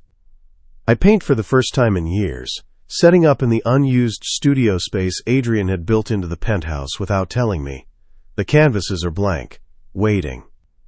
The paints are professional grade, organized by color. He did this for me. Before he left. Before he ran. I throw myself into it. Abstract shapes at first, then something more deliberate. Dark grays and blues, slashes of white that look like fractures. It's angry. It's honest. It's terrible. But it's something. Marcus checks in daily with carefully worded messages that tell me nothing. Mr. Cross sends his regards. Mr. Cross is in meetings but wanted me to confirm you received the flowers. I did. 3 dozen white roses, no card. Mr. Cross will be delayed an additional 2 days. Each message feels like a door closing. By day 5, I stop painting. I stop answering Marcus's texts. I just sit by the window and watch the city move below me, feeling like a ghost in my own life. Day 6. The scandal breaks at 11:37 a.m. I'm scrolling mindlessly through my phone when I see it. A trending hashtag. Hashtag cross marriage sham. My blood goes cold. I click. The article is from a gossip site, but it's been picked up by major outlets within the hour. Billionaire's secret. Adrian Cross's marriage under scrutiny. Sources close to the Cross family suggest that tech mogul Adrian Cross's recent marriage to Emma Laurent may be more business arrangement than love match. Photos obtained by our source show the couple at various events appearing distant, with body language experts noting a distinct lack of genuine intimacy. The timing of the marriage, shortly after Miss Laurent's father's business collapsed under significant debt, has raised questions about the nature of their relationship. One insider commented, Adrian has always been calculated. This marriage has all the hallmarks of a strategic move, not a romantic one. There are photos. Adrian and me at the first gala, standing 3 feet apart. At a business dinner, both of us looking bored. Getting into separate cars after an event because Adrian had an emergency meeting and I was exhausted. Every photo is real. But the context is stripped away. We look like strangers. We look like a sham. My phone explodes. Texts from numbers I don't recognize. Emails from reporters. Friend requests on social media from people I've never met. And then, the one I've been dreading. Marcus, Mrs. Cross, please don't leave the penthouse. We're working on a statement. Mr. Cross has been notified. I laugh. Sharp, bitter. Been notified. As if I'm a problem to be managed. Not his wife. Not the woman he said he loved. I'm about to throw my phone across the room when it rings. Unknown number. I almost don't answer. But something makes me pick up. Hello? Emma Laurent? The voice is male, smooth, professional. Who is this? My name is David Whitmore. I'm sure your husband has mentioned me. Whitmore. The man from the gala. The one Adrian nearly threatened. What do you want? I ask, my voice ice. I want to offer you an opportunity. I'm not interested. Hear me out. You're in a difficult position. Your marriage is under scrutiny. Your husband has abandoned you in Singapore while your reputation is being shredded. I can help. Help how? I have resources. Lawyers, PR specialists. I can make this story go away. All you have to do is talk to me. Tell me the truth about your arrangement with Adrian Cross. Understanding crashes over me. You leaked the story. Silence on the other end. Then, I simply help the truth come to light. Adrian Cross is not the man people think he is, and you deserve better than to be collateral damage in his empire building. Go to hell, I say, and hang up. My hands are shaking. This isn't random. This is targeted. Someone is coming for Adrian, and they're using me to do it. Day 7, 3:42 a.m. I can't sleep. Haven't really slept since Adrian left. I'm standing by the window, wrapped in one of his shirts, when I hear it. The front door. Footsteps. My heart leaps into my throat. I spin around. Adrian stands in the doorway of the living room, still in his travel clothes. Rumpled suit, loosened tie, dark circles under his eyes. He looks like he hasn't slept either. We stare at each other across the space. You came back, I say, and I hate how small my voice sounds. Of course I came back. It's been a week, Adrian, a week of silence, no calls, barely any messages. And then this, I gesture to my phone, still lit up with notifications. This shitstorm, and you're in Singapore, and I'm here alone, and My voice breaks. He crosses the room in 3 strides and pulls me into his arms. I want to push him away. I want to punish him for leaving. But I can't. I collapse into him, and the sob I've been holding back for 7 days finally breaks free. I'm sorry, he murmurs into my hair. I'm so sorry, Emma. I shouldn't have left. I shouldn't have.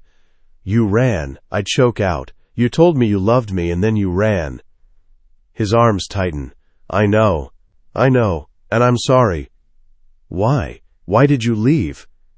He pulls back just enough to look at me, his eyes raw. Because I was terrified, he admits. Everything was so perfect. You, us, the way you looked at me like I wasn't broken. And I kept waiting for it to fall apart, for something to go wrong. And I thought, you thought you'd burn it down yourself before it could burn down on its own. I finish. He nods, jaw tight. That's the stupidest thing I've ever heard, I say. Despite everything, he almost smiles. I know. I'm not Lily, Adrian. I'm not going to disappear. But if you keep running every time things get good, you're going to lose me anyway. I know that, too. So stop running. I'm trying. Try harder. He cups my face in his hands, his thumbs brushing away my tears. I love you, Emma Cross, he says. I love you, and I'm sorry, and I'm here now, and I'm not going anywhere. Promise? Promise. I search his eyes, looking for the lie. But there isn't one. He means it. Whitmore called me, I say. Adrian's expression hardens instantly. What? He wanted me to talk. To tell him the truth about our arrangement. He's the one who leaked the story. I know. I had my team trace it back to him this morning. His jaw clenches. He's trying to leverage you to get to me. He wants control of a tech subsidiary we're both bidding on. Thinks if he can prove our marriage is fake, he can discredit me with the board. Is he right? Can he? Not if we present a united front. He pauses. There's a press conference scheduled for tomorrow. I want you there with me. To say what? The truth. I blink. The truth? That I love you. That you're my wife in every way that matters. That anyone who questions that can go to hell. Despite everything, warmth blooms in my chest. That's very romantic, I say, in a threatening sort of way. I'm a threatening sort of man. I've noticed. He leans down, resting his forehead against mine. I know I don't deserve another chance, he murmurs, but I'm asking for one anyway. I'm quiet for a long moment. Then, you get one more, Adrian Cross. One, if you run again. I won't. If you do, I'm gone. Contract or no contract. I won't live like this. I understand. Do you? Yes. He pulls back to look at me. Emma, I spent 12 years building walls to keep everyone out. And then you came along and demolished every single one of them without even trying. You terrify me, but losing you terrifies me more. The confession steals my breath. Okay, I whisper. Okay? One more chance. He kisses me, soft, reverent, like I'm something precious. When he pulls back, his eyes are bright. I brought you something, he says. What? He reaches into his jacket and pulls out a small velvet box. My heart stutters. Adrian, it's not what you think, he says quickly. Open it. I do. Inside is a delicate platinum necklace with a single pendant, a small sunflower, rendered in yellow diamonds. You said sunflowers were your favorite, he says quietly. I had it made in Singapore. I was going to give it to you when I got back, but then everything went to hell and I kiss him. Hard. Desperate. Pouring everything I can't say into the press of my lips against his. When we break apart, we're both breathing hard. Help me put it on, I say. He does, his fingers gentle as he fastens the clasp. I touch the pendant, feeling the cool metal against my skin. It's perfect, I whisper. So are you. I laugh. Wet, messy. I'm really not. You are to me. And looking into his eyes, seeing the raw honesty there, I almost believe him. The next morning, we stand together at a podium in front of Cross Enterprises, cameras flashing, reporters shouting questions. Adrian's hand is firm on my lower back, grounding me. I'll keep this brief, Adrian says, his voice carrying across the crowded plaza. Recent speculation about my marriage is exactly that. Speculation. Emma is my wife. I love her. And anyone who suggests otherwise is either misinformed or has an agenda. His eyes find Whitmore in the crowd. The message is clear. I don't make a habit of discussing my personal life, Adrian continues. But since that privacy has been violated, let me be unequivocally clear. Emma Cross is the most important person in my life. This marriage is real. Our relationship is real. And I will not tolerate further attempts to use my wife as a pawn in corporate games. He looks at me then, his expression softening. Any other questions should be directed to our legal team, thank you. He guides me away from the podium, ignoring the shouted questions that follow us.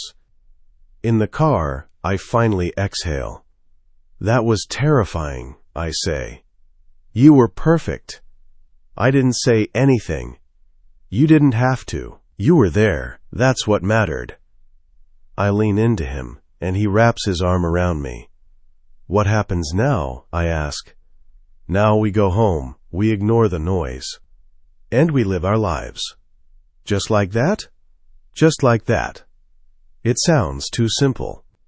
But looking up at him, seeing the determination in his eyes, I think maybe it could be. Maybe we could actually make this work. Not because of a contract, but because we choose to. Every single day. Chapter 6. The Reckoning. Emma Cross. The contract expires in 1 week. Neither of us mentions it. It sits between us like a ghost, invisible but impossible to ignore. 3 years. That was the agreement.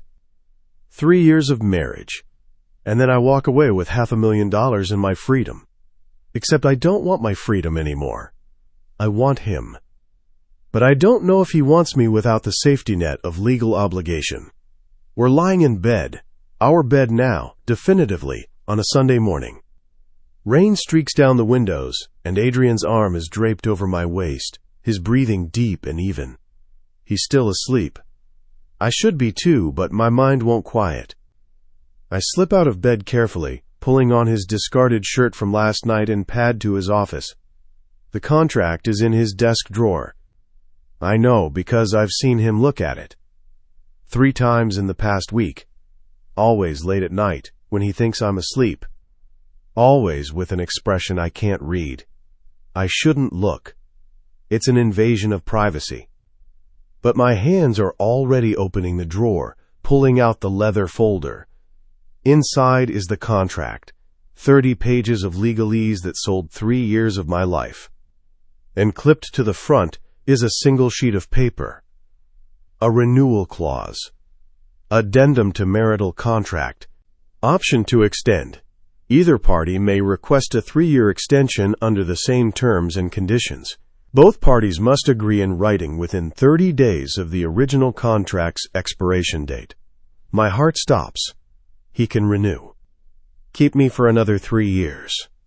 But the words both parties must agree echo in my head. He has to ask, and I have to say yes, which means neither of us is trapped anymore. If he wants me to stay, he has to choose it. And so do I. The realization is terrifying and liberating in equal measure. I'm sliding the contract back into the drawer when I hear his voice behind me. Couldn't sleep? I jump, spinning around. Adrian stands in the doorway, wearing only pajama pants, his hair mussed from sleep. I gesture helplessly at the desk. Looking at the contract, he finishes. There's no judgment in his voice. Just understanding. I'm sorry. I shouldn't have. It's yours too, he interrupts. You have every right to look at it. He crosses the room, and I expect anger, accusations. Instead, he sits on the edge of the desk and pulls me between his legs. We should talk about it, he says quietly. The contract? The expiration date. My throat tightens. Okay. I've been thinking, he starts, his hands resting on my hips, about what happens next. After the 3 years are up. I wait, barely breathing. I don't want you to stay because of a piece of paper, he continues. I don't want you bound by legal obligation or financial incentive. Something cold settles in my stomach. So you want me to leave, I say, the words flat. His eyes snap to mine. What? No. Emma, you just said you don't want me bound by obligation. Because I want you to choose, he interrupts, his voice urgent. I want you to stay because you want to, because you love me, not because a contract says you have to. I do love you, I say. I know, but I need to know that if I rip up that contract right now, you'd stay anyway. The question hangs between us. Would I? A week ago, I would have said yes, without hesitation. But now, after Singapore, after the scandal, after watching him retreat into himself every time things get too real, I don't know. Emma, he says, and there's fear in his voice. Would you stay? I don't know, I admit. He flinches like I've struck him. I love you, I continue quickly. God, Adrian, I love you so much it terrifies me. But I also know that you run when things get hard. You pull away when I get too close. And I don't know if I can live like that, constantly wondering if the next time we fight, you'll disappear for a week. Or a month. Or forever. I won't. You did it once already. What's to stop you from doing it again? Silence. He doesn't have an answer. Because we both know I'm right. I'm trying, Emma, he says finally. I know I'm not good at this, at being open, at letting someone in. But I'm trying. I know you are. But trying isn't enough anymore. I need to know you're in this. Really in this.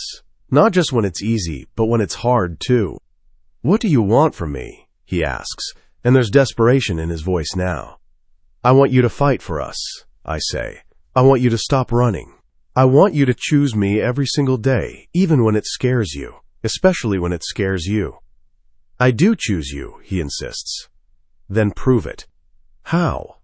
I don't know, but don't ask me to sign another contract, Adrian. Don't trap me in another 3 years of wondering if this is real or just convenient. His jaw clenches. It's real, Emma. You know it's real. Then we shouldn't need a contract. The words land like a bomb. He stares at me, something shifting in his expression. You're right, he says quietly. What? He stands, pulling the contract from the drawer, and before I can stop him, he tears it in half. I gasp. Adrian! You're right, he repeats, ripping it again and again. We don't need this. We never did. He walks to the fireplace in the corner of his office, the one that's purely decorative, that he never uses, and tosses the shredded paper inside. Then he pulls a lighter from his pocket and sets it ablaze. We watch it burn. 30 pages of legal protection. $500,000.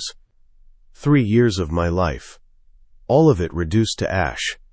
There, he says, turning to face me. No more contract. No more obligation. Just us. Adrian, if you want to leave, you can leave. Right now, I won't stop you. I won't hold you to anything. But if you stay, his voice breaks. If you stay, it's because you choose to, because you want to build a life with me, not because some document says you have to. Tears stream down my face. What if I don't know what I want? I whisper. Then figure it out, he says. Take all the time you need. I'll wait. What if I decide to leave? Pain flashes across his face, but he doesn't look away. Then I'll let you go, because I love you enough to want you to be happy, even if it's not with me. The confession breaks something open inside me. Because that vulnerability, that willingness to lose me rather than trap me, is more real than any vow he's ever spoken. I'm not leaving, I say. He blinks. What? I'm not leaving, Adrian. I'm staying. Not because of a contract, but because I choose you. I choose us. Emma. But I need you to promise me something. Anything. Promise me that when it gets hard, and it will get hard, you won't run. Promise me you'll talk to me, fight with me, scream at me if you have to, but don't disappear. I promise, he says, and his voice is steady, certain. Say it again. I promise, Emma, I won't run, I won't disappear, I'll stay and I'll fight and I'll choose you every single day for the rest of my life. I close the distance between us and kiss him. It tastes like smoke and new beginnings. 3 days later, the threat comes at 4:47 p.m. on a Tuesday. I'm at a coffee shop near the Penthouse, my new favorite spot, a tiny place with good espresso and terrible Wi-Fi, when my phone buzzes. Unknown number. I almost ignore it. But something makes me look. It's a photo of me, leaving the coffee shop yesterday, taken from across the street, and beneath it, a message. Unknown, pretty wife. Be ashamed if something happened to her. My blood runs cold. Before I can process it, another message comes through. Unknown. Tell your husband to withdraw his bid for the Singapore acquisition. He has 48 hours. Or we'll see how much he loves you when you're in pieces. I'm shaking so hard I almost dropped the phone. This isn't Whitmore. This is something worse. I call Adrian. He answers on the first ring. Emma, what's wrong? Someone threatened me. I manage. They sent photos. They know where I am. Where are you right now? His voice is sharp, controlled. The coffee shop on. Stay there. Don't move. I'm sending security. Adrian. Don't move, Emma. I'm on my way. The line goes dead. I sit frozen, staring at the door, wondering if the person who took those photos is watching me right now. Wondering if they're coming. 5 minutes later, 3 men in black suits appear. One of them approaches my table. Mrs. Cross, please come with us. I do, my legs shaking. They form a tight perimeter around me as we exit the shop, scanning the street with practiced efficiency. A black SUV is idling at the curb. They usher me inside, and there's Adrian, his face pale, his eyes wild. Are you hurt? He demands, his hands on my face, my arms, my shoulders, checking for injuries. I'm fine, I'm okay. Show me the messages. I hand him my phone. His expression goes ice cold as he reads. Alejandro. He barks at one of the men in the front seat. Already tracking the number, Alejandro replies without turning around. And I've got men on your building, the penthouse, and all her usual locations. Who are they? I ask. What Singapore acquisition? Competitors, Adrian says, his jaw tight. A tech acquisition I've been pursuing, it's worth billions. And apparently, they're willing to kill for it. The casual way he says kill makes my stomach lurch. What are you going to do? I whisper. He looks at me, and there's something dark in his eyes. Something dangerous. I'm going to end this. That night, Adrian won't let me out of his sight. We're in the penthouse, but it's crawling with security. Men in suits stationed at every entrance. Cameras monitoring every angle. I feel like a prisoner. This is insane, I say, pacing the living room. I can't live like this. You won't have to, Adrian replies. He's on his laptop, typing furiously. I'm handling it. How? By giving them what they want. I freeze. What? I'm withdrawing my bid. Publicly, tomorrow morning. Adrian, no. You've been working on this for months. I don't care about the acquisition, Emma. I care about you. But no buts. He closes his laptop and stands, crossing to where I'm standing. You are more important than any deal, any acquisition, any amount of money. If withdrawing keeps you safe, I'll do it without hesitation. They're bluffing, I say. They have to be. Maybe, but I'm not willing to risk it. He cups my face in his hands, his thumbs brushing my cheekbones. I already lost one woman I loved, he says quietly. I won't lose you too. You won't lose me. You don't know that. And I can't, Emma, I can't survive losing you, so I'm withdrawing. End of discussion. I want to argue. Want to tell him he's being irrational, that he's letting them win. But the look in his eyes stops me, because I see it now. The fear. The absolute terror of losing me. And I realize that this willingness to sacrifice his ambition, his pride, his empire, is his way of proving he means what he said. That he chooses me. Every single day. Even when it costs him everything. Okay, I whisper. Okay? Withdraw the bid. Keep me safe. We'll figure out the rest later. He exhales, relief washing over his features. I love you, he says. I love you too. He kisses me, soft and slow, and for a moment I let myself believe that this will be enough, that withdrawing will satisfy them, that we can just move on and be happy. But deep down, I know better. Because men who threaten violence don't stop just because you give them what they want. They escalate. And somewhere in the back of my mind, a voice whispers, this isn't over. Chapter 7. The Breaking Point. Adrian Cross. The press release goes out at 9 a.m. Cross Enterprises withdraws bid for TITANIX subsidiary. In a surprising move, CEO Adrian Cross has announced the withdrawal of Cross Enterprises from the competitive bid for Titanic's Southeast Asian operations. After careful consideration, we've decided to focus our resources on other strategic priorities, Cross stated. No further comment was provided. I watched the news coverage from my office, Emma curled in the chair across from me. She hasn't left my side since the threat. I won't let her.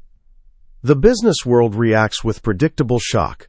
My stock dips 3% in the first hour. Competitors circle like sharks scenting blood. I don't care. Let them think I'm weak. Let them think they've won. As long as Emma's safe, nothing else matters. Mr. Cross? Marcus appears in the doorway. I have Alejandro on the line. He says it's urgent. I pick up. Talk to me. We traced the number, Alejandro says. Burner phone, purchased in cash. But we pulled security footage from the store, got a face. And? Not Whitmore. Someone connected to the Volkov group. My blood runs cold. The Volkovs. Russian mob with legitimate business fronts. They've been trying to break into tech for years, using intimidation and violence when money doesn't work. This isn't just corporate espionage. This is organized crime. Where are they? I ask, my voice deadly calm. We're working on it. But Adrian, Alejandro pauses. These people don't bluff. If they threatened Emma, they mean it. I glance at her. She's watching me, concern etched across her features. I want eyes on everyone connected to Volkov, I say, and I want locations within the hour. Adrian, we should bring in the FBI. No authorities. This stays in-house. That's a mistake. I don't care. Find them. I hang up. Emma stands. What's happening? Nothing you need to worry about. Don't do that. Don't shut me out. I close my eyes, jaw clenching. She's right. I promise not to run, not to retreat. But every instinct I have is screaming to lock her in the penthouse and handle this alone. The people who threatened you, I say carefully, are connected to organized crime, the Volkov group. They're dangerous, Emma. More dangerous than Whitmore or any corporate rival. Her face pales. What are you going to do? Whatever I have to. That's not an answer. It's the only one I have. She crosses the room, standing in front of me. Promise me you won't do anything stupid, she says. I promise I'll keep you safe. That's not what I asked. It's what I'm offering. Anger flashes in her eyes. Adrian. My phone rings. Unknown number. I answer, putting it on speaker. Mr. Cross. The voice is accented Russian, smooth. I trust you've seen our message. Who is this? I demand. Someone who appreciates your cooperation. Withdrawing your bid was wise. If you touch my wife, your wife is safe. For now, but we want to ensure your cooperation continues. What do you want? A meeting. Tonight. Come alone, and we'll discuss the terms of our arrangement going forward. What arrangement? You're a smart man, Mr. Cross. Surely you understand that withdrawal from one acquisition is not enough. We want guarantees. Assurances that you won't interfere with our interests again. Go to hell. Such hostility. And here I thought we could be civilized. A pause. Perhaps you need motivation. Tell me, Mr. Cross, does your wife take the same route to her coffee shop every day? Very predictable. Almost careless. Rage explodes through me. I'll meet you, I snarl, but Emma stays out of this. Of course. We're businessmen, not barbarians. Tonight, Pier 47, midnight. Come alone, or Mrs. Cross suffers the consequences. The line goes dead. Emma stares at me, horrified. You can't go, she says. I don't have a choice. Yes, you do. Call the FBI, let them handle this. And risk them escalating, taking you to force my hand? No. Adrian, this ends tonight, Emma, one way or another. 11:47 p.m., Pier 47, Brooklyn. The pier is abandoned. The only sound, the lap of water against rotting wood. I'm not alone. despite the instructions. Alejandro and his team are positioned in the shadows, armed and ready. If this goes south, I want backup. A black Mercedes pulls up at 11:59. 3 men get out. The one in the center is older, gray-haired, wearing an expensive suit that doesn't hide the predator underneath. Dmitry Volkov. I've heard the name. Everyone in my world has. He built his empire on blood and bullets before transitioning to legitimate business. But the violence never really left. "Mr. Cross," he says, approaching with a smile that doesn't reach his eyes. "Punctual, I appreciate that. Let's skip the pleasantries. What do you want?" "Direct, also appreciated." He gestures to his men, and one of them produces a tablet. "I want your cooperation," Dmitry continues, "in writing. You'll stay out of any acquisition we pursue. You'll provide intelligence on competitors. And you'll invest in 3 of our shell companies to help legitimize our operations. You're asking me to help you launder money and commit corporate espionage. I'm asking you to be pragmatic. You get to keep your wife. We get your cooperation. Everyone wins. And if I refuse?" His smile widens. "Then accidents happen, fires, car crashes, wives who disappear and are never found." The threat is delivered with such casual cruelty that I see red. "You think I'll let you blackmail me?" I ask, my voice dangerously quiet. "I think you'll do whatever it takes to protect what's yours, just as I would." He's right. I would do anything to protect Emma. Even this. Even compromising everything I've built. I'm about to speak when my phone buzzes. A text from Alejandro. "Alejandro, they're moving on the penthouse. Now." My blood turns to ice. "You said you'd leave her alone." I snarl at Dmitry. He shrugs.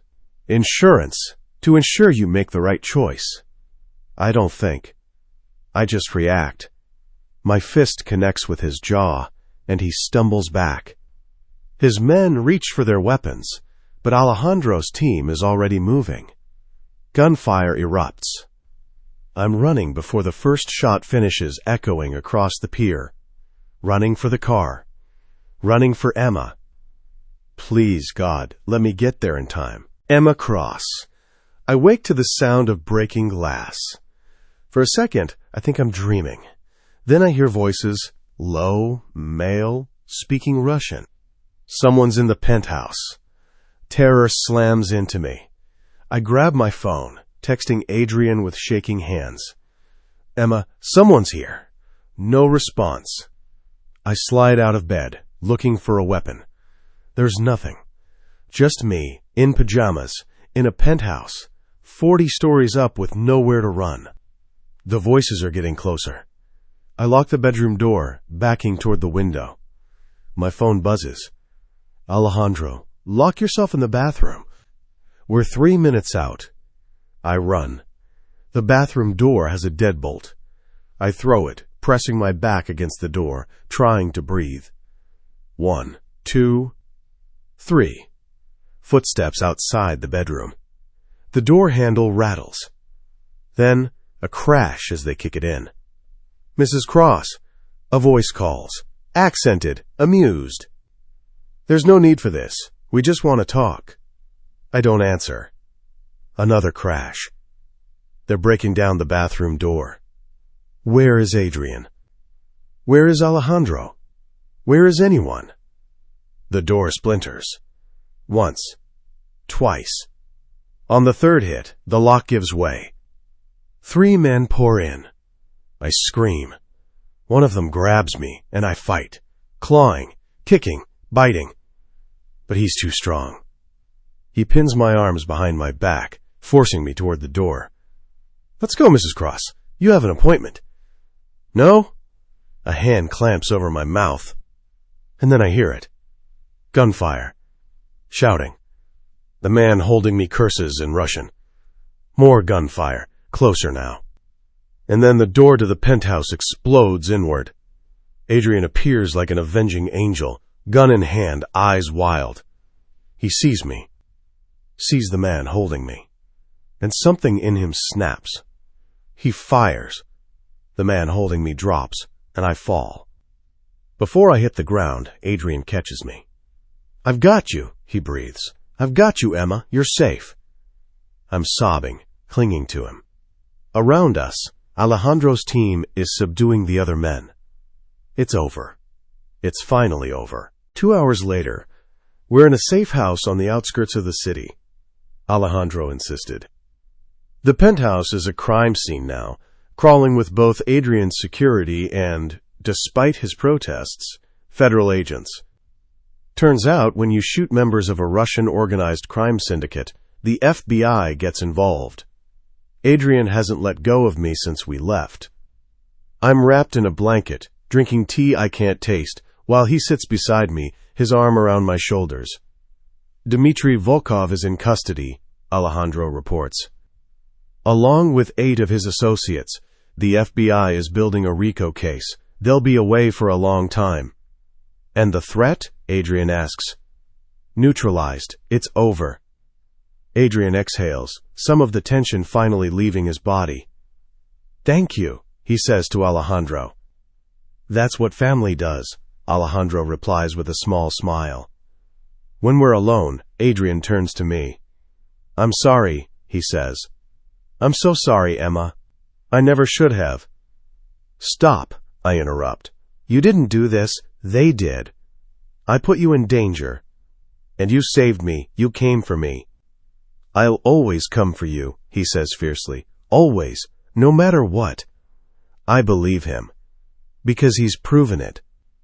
Not with words, but with actions. He gave up $1 billion acquisition. Confronted violent criminals. Risked everything. For me. I love you, I whisper. I love you too, he says, and I'm never letting you go. Good, I say, because I'm not going anywhere. He kisses me, soft, reverent. And in that moment, I know. We're going to be okay. Whatever comes next, we'll face it together. Chapter 8. The Rewrite. Adrian Cross. The contract sits on my desk, unsigned, untouched, irrelevant. I burned the original 6 weeks ago, but Marcus, ever the pragmatist, had our legal team draft a new one, a renewal, 3 more years under the same terms. He left it on my desk 3 days ago with a note, just in case. I haven't looked at it since. Because Emma was right. We don't need a contract. We never did. It's 6:47 a.m., and I'm standing in my office, staring at the folder when I hear her footsteps. You're up early, Emma says from the doorway. She's wearing one of my dress shirts, her favorite, the navy one, and nothing else. Her hair is tousled from sleep, and she's holding a cup of coffee. She's never looked more beautiful. Couldn't sleep, I admit. She crosses the room, setting her coffee on the desk, and picks up the folder. Is this what I think it is? Renewal contract. Marcus had it drawn up. She opens it, scanning the first page. Then she looks at me. Are you going to ask me to sign it? No. Surprise flickers across her face. No? I take the folder from her hands and walk to the fireplace. The same one where I burned the original contract. I don't want you bound by paper, Emma, I say, tossing it into the flames. I want you bound by choice. She watches the contract curl and blacken, her expression unreadable. What if I want to leave? She asks quietly. The question still terrifies me, but I've learned something in the past few weeks. Love isn't about trapping someone. It's about setting them free and trusting they'll stay. Then I'll let you go, I say, but I'll spend every day proving you should stay. She's quiet for a long moment. Then, what if I want to rewrite the terms? I turn to face her. What do you mean? No contracts, no conditions, just us. But, she pauses. I want a vow renewal. I blink. A what? You heard me. We got married in a courthouse with no one there. We said words that meant nothing, because they were contractual obligations. I want to do it again. For real this time. With vows that actually mean something. My chest tightens. Emma, I want to marry you, Adrian, not because I have to, because I choose to, and I want you to choose me the same way. Publicly, in front of people who matter, so there's no question, no doubt that this is real. I cross the room and pull her into my arms. Yes, I say. Yes? Yes, let's do it. Let's get married again, the right way this time. She laughs, bright, joyous, and kisses me. When? She asks. As soon as possible, tomorrow, if you want. Let's give it at least a week. I need to find a dress. You could wear a garbage bag and I wouldn't care. How romantic, she says dryly. I mean it. You're the only thing I'll be looking at anyway. She smiles, but then her expression turns serious. Adrian, I need you to promise me something. Anything. Promise me that when we say our vows this time you'll mean them, not just in the moment, but every day after, when it's hard, when we fight. When I drive you insane and you want to run. I promise, I say, Emma, I promise you everything, my scars, my shadows, my future, all of it, all of me. Even the parts you're afraid to show? Especially those. She kisses me again, and I taste salt on her lips. She's crying. Happy tears? I ask. The happiest, she confirms. 1 week later. The rooftop garden, Cross Enterprises. The ceremony is small. Just 20 people, Marcus, Alejandro, a handful of friends and colleagues who've become something like family over the years.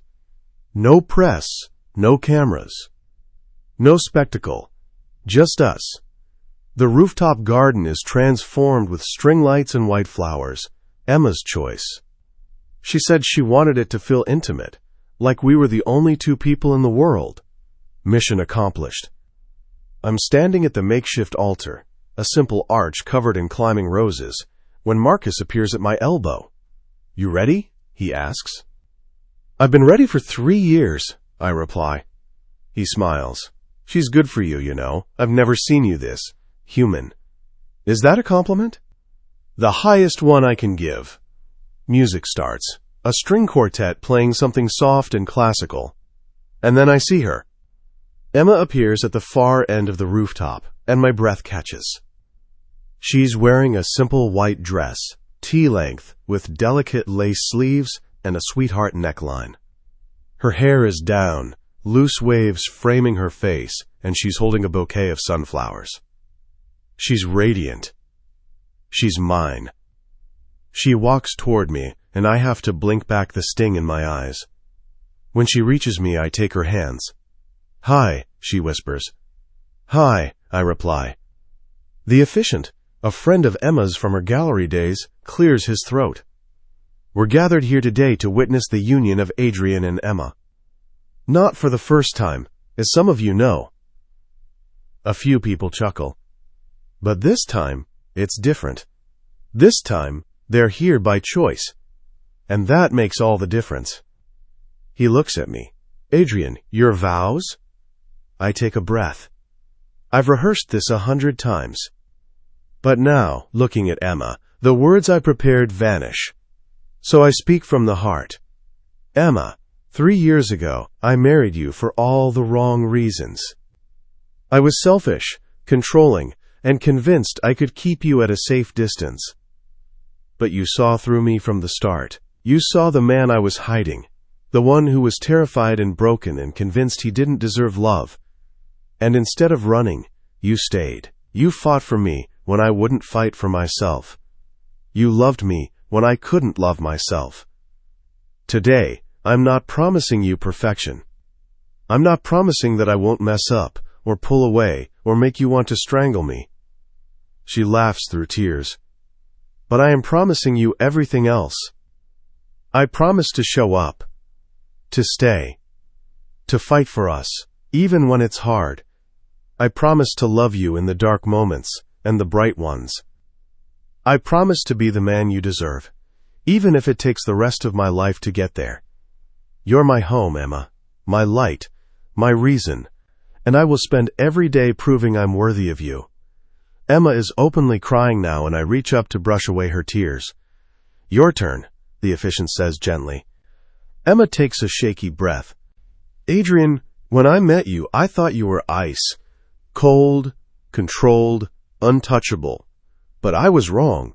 You're fire. You burn so hot, so bright, that you're terrified of consuming everything around you. You've spent years trying to protect people from yourself. But I don't need protection from you. I need you. All of you. The darkness and the light. The scars and the softness. You're not perfect. And I don't want you to be. I just want you to be mine. I promise to see you, really see you, when you're trying to hide. I promise to anchor you when you're spiraling. I promise to choose you every single day, even when you're being impossible. I laugh despite the tears now streaming down my own face. You saved me, she continues, not from debt or danger, but from a life where I'd convinced myself I wasn't worth staying for. You stayed, and you kept staying. And now I'm staying too. For the rest of my life, Adrian Cross, you're stuck with me. Good, I murmur. The officiant smiles. By the power vested in me, I now pronounce you, again, husband and wife. Adrian, you may kiss your bride. Again. I don't need to be told twice. I pull Emma into my arms and kiss her like I'm sealing a promise. Like I'm rewriting every moment that came before. Like I'm finally free. Around us, people cheer. But I barely hear them. Because all I can focus on is her. My wife. My choice. My everything. 6 months later. Emma's gallery reopened last month. Not her father's gallery. That's gone. Sold to pay off the last of the debts. This is hers. A bright, airy space in Soho with white walls and natural light, showcasing emerging artists who need a chance. She calls it Luminance. I funded it, but she runs it. And watching her come alive in that space, talking to artists, curating shows, sharing her passion, is the best investment I've ever made. Tonight, she's hosting her first major opening. I'm standing in the corner, nursing a glass of whiskey, watching her work the room. She's in her element, gesturing animatedly as she explains a piece to a collector, her face glowing with enthusiasm. Marcus appears at my elbow. She's something, isn't it? She's everything, I correct. Never thought I'd see the day, he says. Adrian Cross, domesticated. I'm not domesticated. I'm just focused on different priorities. Right, that's why you left a board meeting early yesterday to bring her lunch. I shrug. She forgets to eat when she's working. Marcus grins. Like I said, domesticated. Before I can respond, Emma catches my eye from across the room. She smiles, that secret, intimate smile that's just for me, and gestures for me to come over. I excuse myself and cross to her side. There's someone I want you to meet, she says, pulling me toward a young woman with paint-stained hands and nervous eyes. Adrian, this is Maya. She's the artist behind the centerpiece. I look at the painting, an abstract explosion of color and light that somehow captures both chaos and hope. It's incredible, I say honestly. Maya blushes. Thank you. Emma's been amazing. She took a chance on me when no one else would. That's what she does, I reply, squeezing Emma's hand. She sees light where other people see darkness. Emma's eyes soften. Later, when the gallery has cleared and we're alone in the space, she finds me staring at one of her own paintings. It's new. A piece she's been working on for weeks but wouldn't let me see until tonight. It's us. Abstract, but unmistakably us. Two figures, intertwined, rendered in bold strokes of gold and silver against a dark background. The plaque beneath it reads, Rewritten. You hung it, I say. It felt right, she replies, coming to stand beside me. This is where it started, with art. With you seeing me and deciding I was worth keeping. You were always worth keeping, I say. I was just too much of a coward to believe I could have you without destroying you. And now? Now I know better. You're not fragile, Emma. You're fire and steel and everything I never knew I needed." She leans into me, and I wrap my arm around her waist. "I have something to tell you," she says quietly. "What?" She turns to face me, taking both my hands in hers. "I'm pregnant." The world stops. "You're what?" "Pregnant. About 8 weeks. I found out yesterday, but I wanted to wait until tonight to tell you. I wanted it to be special. I can't breathe, can't think. All I can do is stare at her, trying to process the words. "Adrian?" She sounds worried now. "Say something." My voice cracks. "Emma, I don't know how to be a father." "You didn't know how to be a husband either," she points out. "Look how that turned out." "This is different." "It's not. You'll figure it out. We'll figure it out. Together." "I'm terrified," I admit. "Me too," she says. "But I'm also excited. And happy. And I know, you're going to be an amazing father." "How can you possibly know that?" "Because you're an amazing husband. Because you love fiercely and protect what's yours. Because when you commit to something, you give it everything you have." She places my hand on her still flat stomach. "This is ours, Adrian, and we're going to love this baby the way we love each other. Completely, imperfectly, but always." Tears blur my vision. "I love you," I manage. "I love you too." I drop to my knees, pressing my forehead against her stomach. "I'm terrified," I repeat. "But I'm also, God, Emma, I'm so happy I can barely stand it." She runs her fingers through my hair. "Good," she whispers, "because this is just the beginning." Epilogue, the after. Emma Cross. 2 years later. The gallery is chaos. Controlled chaos, but chaos nonetheless.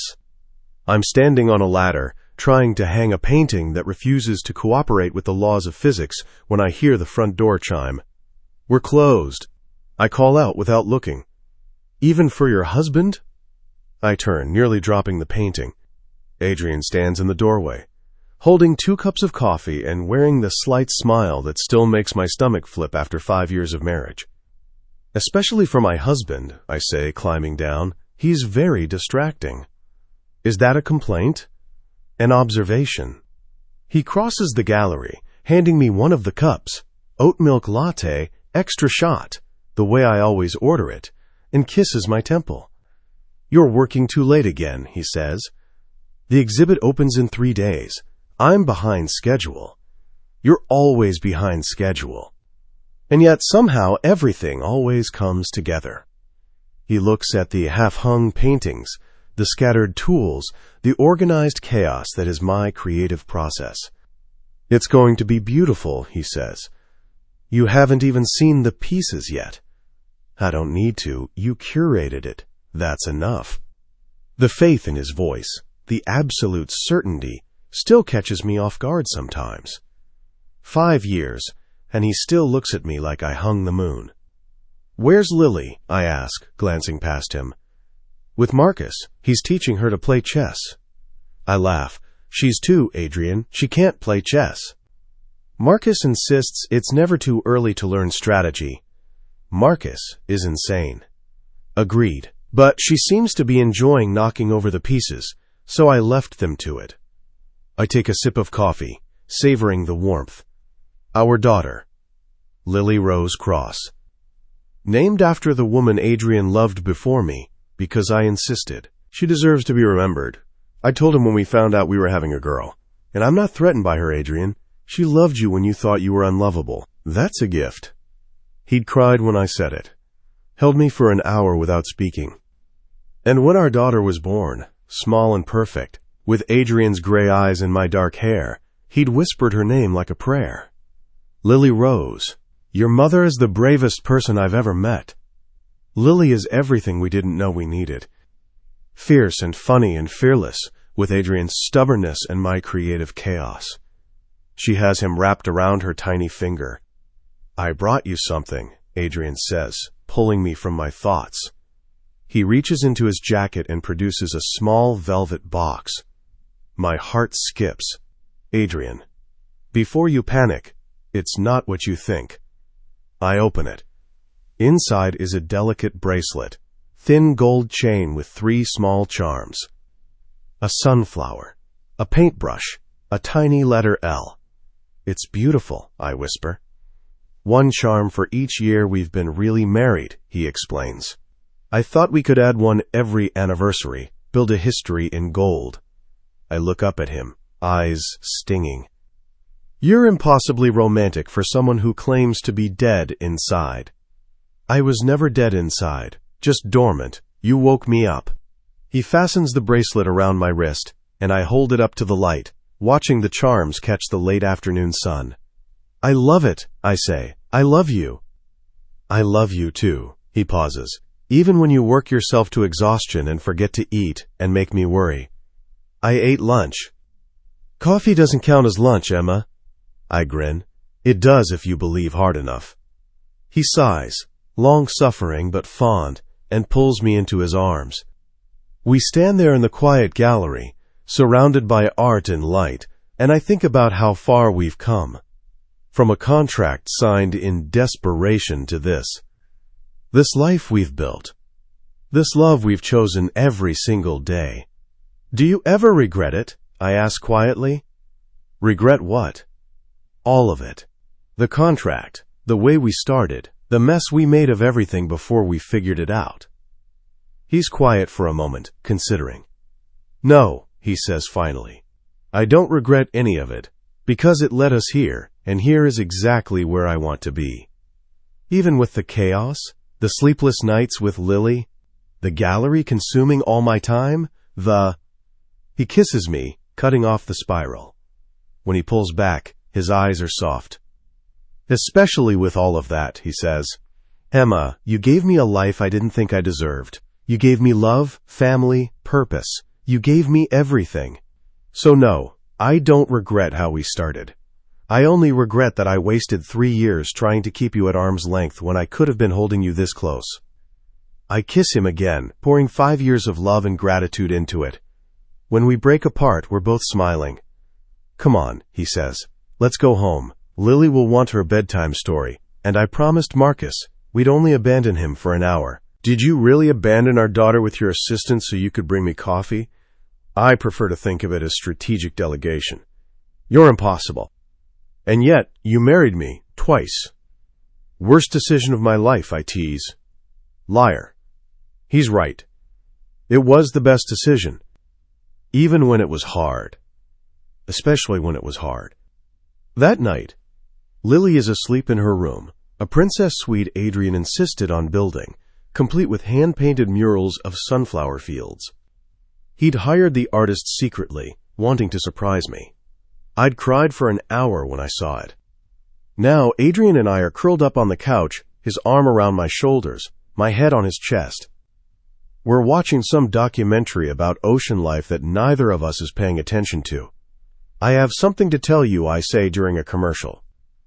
Should I be worried? That depends on your definition of worried. He sits up, looking at me with sudden concern. Emma, I'm pregnant. The words hang in the air. His eyes widen. You're about 6 weeks. I found out this morning. And you waited until now to tell me? I wanted to make sure, and I wanted it to be just us when I said it. He stares at me, processing.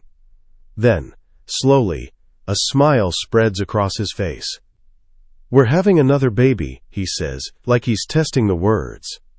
We're having another baby, I confirm. He pulls me into his lap, his hands cradling my face. I'm terrified, he admits. You said that last time. I know, but this time, I know what I'm in for.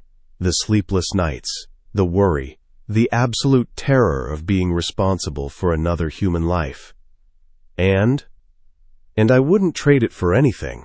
He kisses me softly. You've given me everything, Emma. Everything I didn't know I wanted. A home, a family. A reason to be better than I was. You were always good, Adrian. You just didn't believe it. I believe it now, he says, because you made me believe it. I rest my forehead against his. We're going to be okay, aren't we? I whisper. Better than okay, he promises. We're going to be extraordinary. 6 months later, I'm in the studio, the one Adrian built for me in our home, with floor-to-ceiling windows and perfect light, working on a new series. Pregnancy has made me prolific. Or maybe it's just that I'm finally, truly happy, and it's spilling out onto canvas. The paintings are different this time. Brighter, bolder, full of light and color and hope. I'm adding the final touches to one. A woman holding a child, both rendered in shades of gold, when Adrian appears in the doorway. You're supposed to be resting, he says. I am resting, I'm sitting down. That's not what the doctor meant by rest. The doctor said to avoid stress. Painting relaxes me. He sighs, but he's smiling as he crosses to where I'm working. It's beautiful, he says, studying the canvas. It's us, I reply. You, me, Lily, and I place his hand on my very pregnant stomach. This little one. The baby kicks, right against his palm. His eyes widen. Was that? Your son, I confirm, letting you know he's in there. We found out last week. A boy. Adrian cried again. He's been doing that a lot lately. Happy tears, he insists. But I think it's more than that. I think he's finally letting himself feel everything he's kept locked away for so long. The joy, the fear, the overwhelming love. Have you thought about names, he asks. I have some ideas, but I wanted to run them by you first. Tell me. I was thinking, James, after your grandfather. Adrian's grandfather, his father's father, was the only member of his family who showed him unconditional love. He died when Adrian was 15, and I know he still misses him. Adrian's throat works. Emma, unless you hate it, we can pick something else. I love it, he interrupts, his voice rough. James Adrian Cross, it's perfect. You're sure? I'm sure. He kisses me, slow and deep. Thank you. For what? For giving me a family, for giving me a life worth living, for being you. You gave me those things too, I remind him. Then we're even. Never, I say. I got the better end of this deal. Impossible. Because I got you. We stay like that, wrapped around each other, our son moving between us, and I think about the moment that started all of this. A contract signed in desperation. A marriage that was supposed to be temporary. A love that was never supposed to happen. And now, 5 years later, we have this. Not perfection, but something better. Something real. Final scene. Adrian and I are standing in front of Lily's grave. The original Lily. We come here twice a year, on her birthday and on the anniversary of the accident. It's become a tradition. A way of honoring the woman who loved him first. Today, we've brought flowers, white roses, her favorite, and Lily, our Lily, has drawn a picture to leave. Is this for the angel lady? Our daughter asks, holding up her crayon masterpiece. Yes, sweetheart, I say. The angel lady would love it. Adrian kneels beside the grave, placing the flowers carefully. Hi, Lily, he says quietly. It's been a year. A lot has happened. He glances at me, and I nod encouragingly. Emma and I are expecting again, a son. We're naming him James, after my grandfather. I think you'd like that. He pauses, and I see his throat work. I miss you, he continues. I'll always miss you, but I'm happy now, really happy. And I hope, you'd be glad about that. Our Lily tugs on his sleeve. Daddy, why are you sad? Adrian scoops her up, holding her close. I'm not sad, little one. I'm just grateful. For what? For the angel lady. Because she taught me that it's okay to love people, even when it's scary. Lily considers this, then kisses his cheek. I love you, Daddy. I love you too, sweetheart. So much. We stand there for a few more minutes, the four of us. Adrian, me, Lily, and the baby I'm carrying. A family built from grief and second chances. Before we leave, I place my own hand on the gravestone. "Thank you," I whisper, "for loving him first, for showing him it was possible, for giving him a piece of yourself that made him the man I fell in love with." Adrian takes my hand, squeezing gently. And as we walk back to the car, our daughter chattering between us, I realize something. We're not haunted by the past anymore. We carry it with us, yes. But it doesn't define us. We've rewritten the story. Not with perfect words or flawless execution, but with love. Messy, complicated, beautiful love. And that's enough. That's everything. That evening, we're home. Lily is asleep, exhausted from a day of running around the park. Adrian and I are in bed.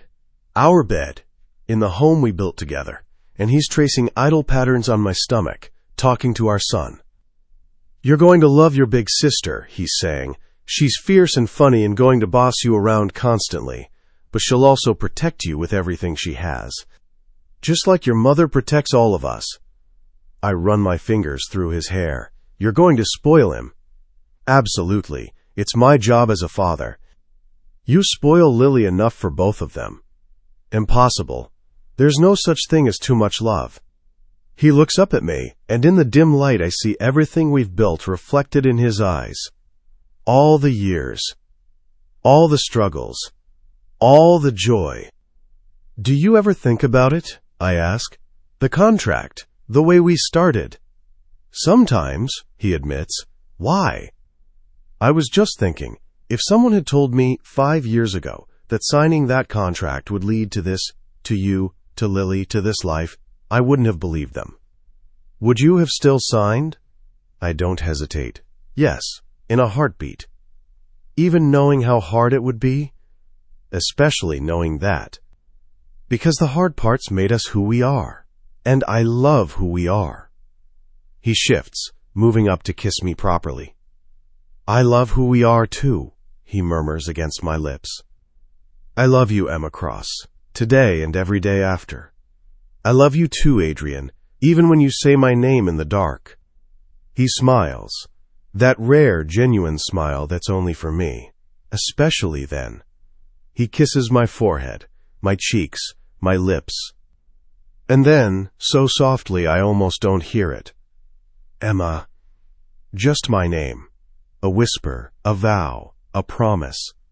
That this time, love won't destroy. It will build. And we'll spend the rest of our lives proving it. Together.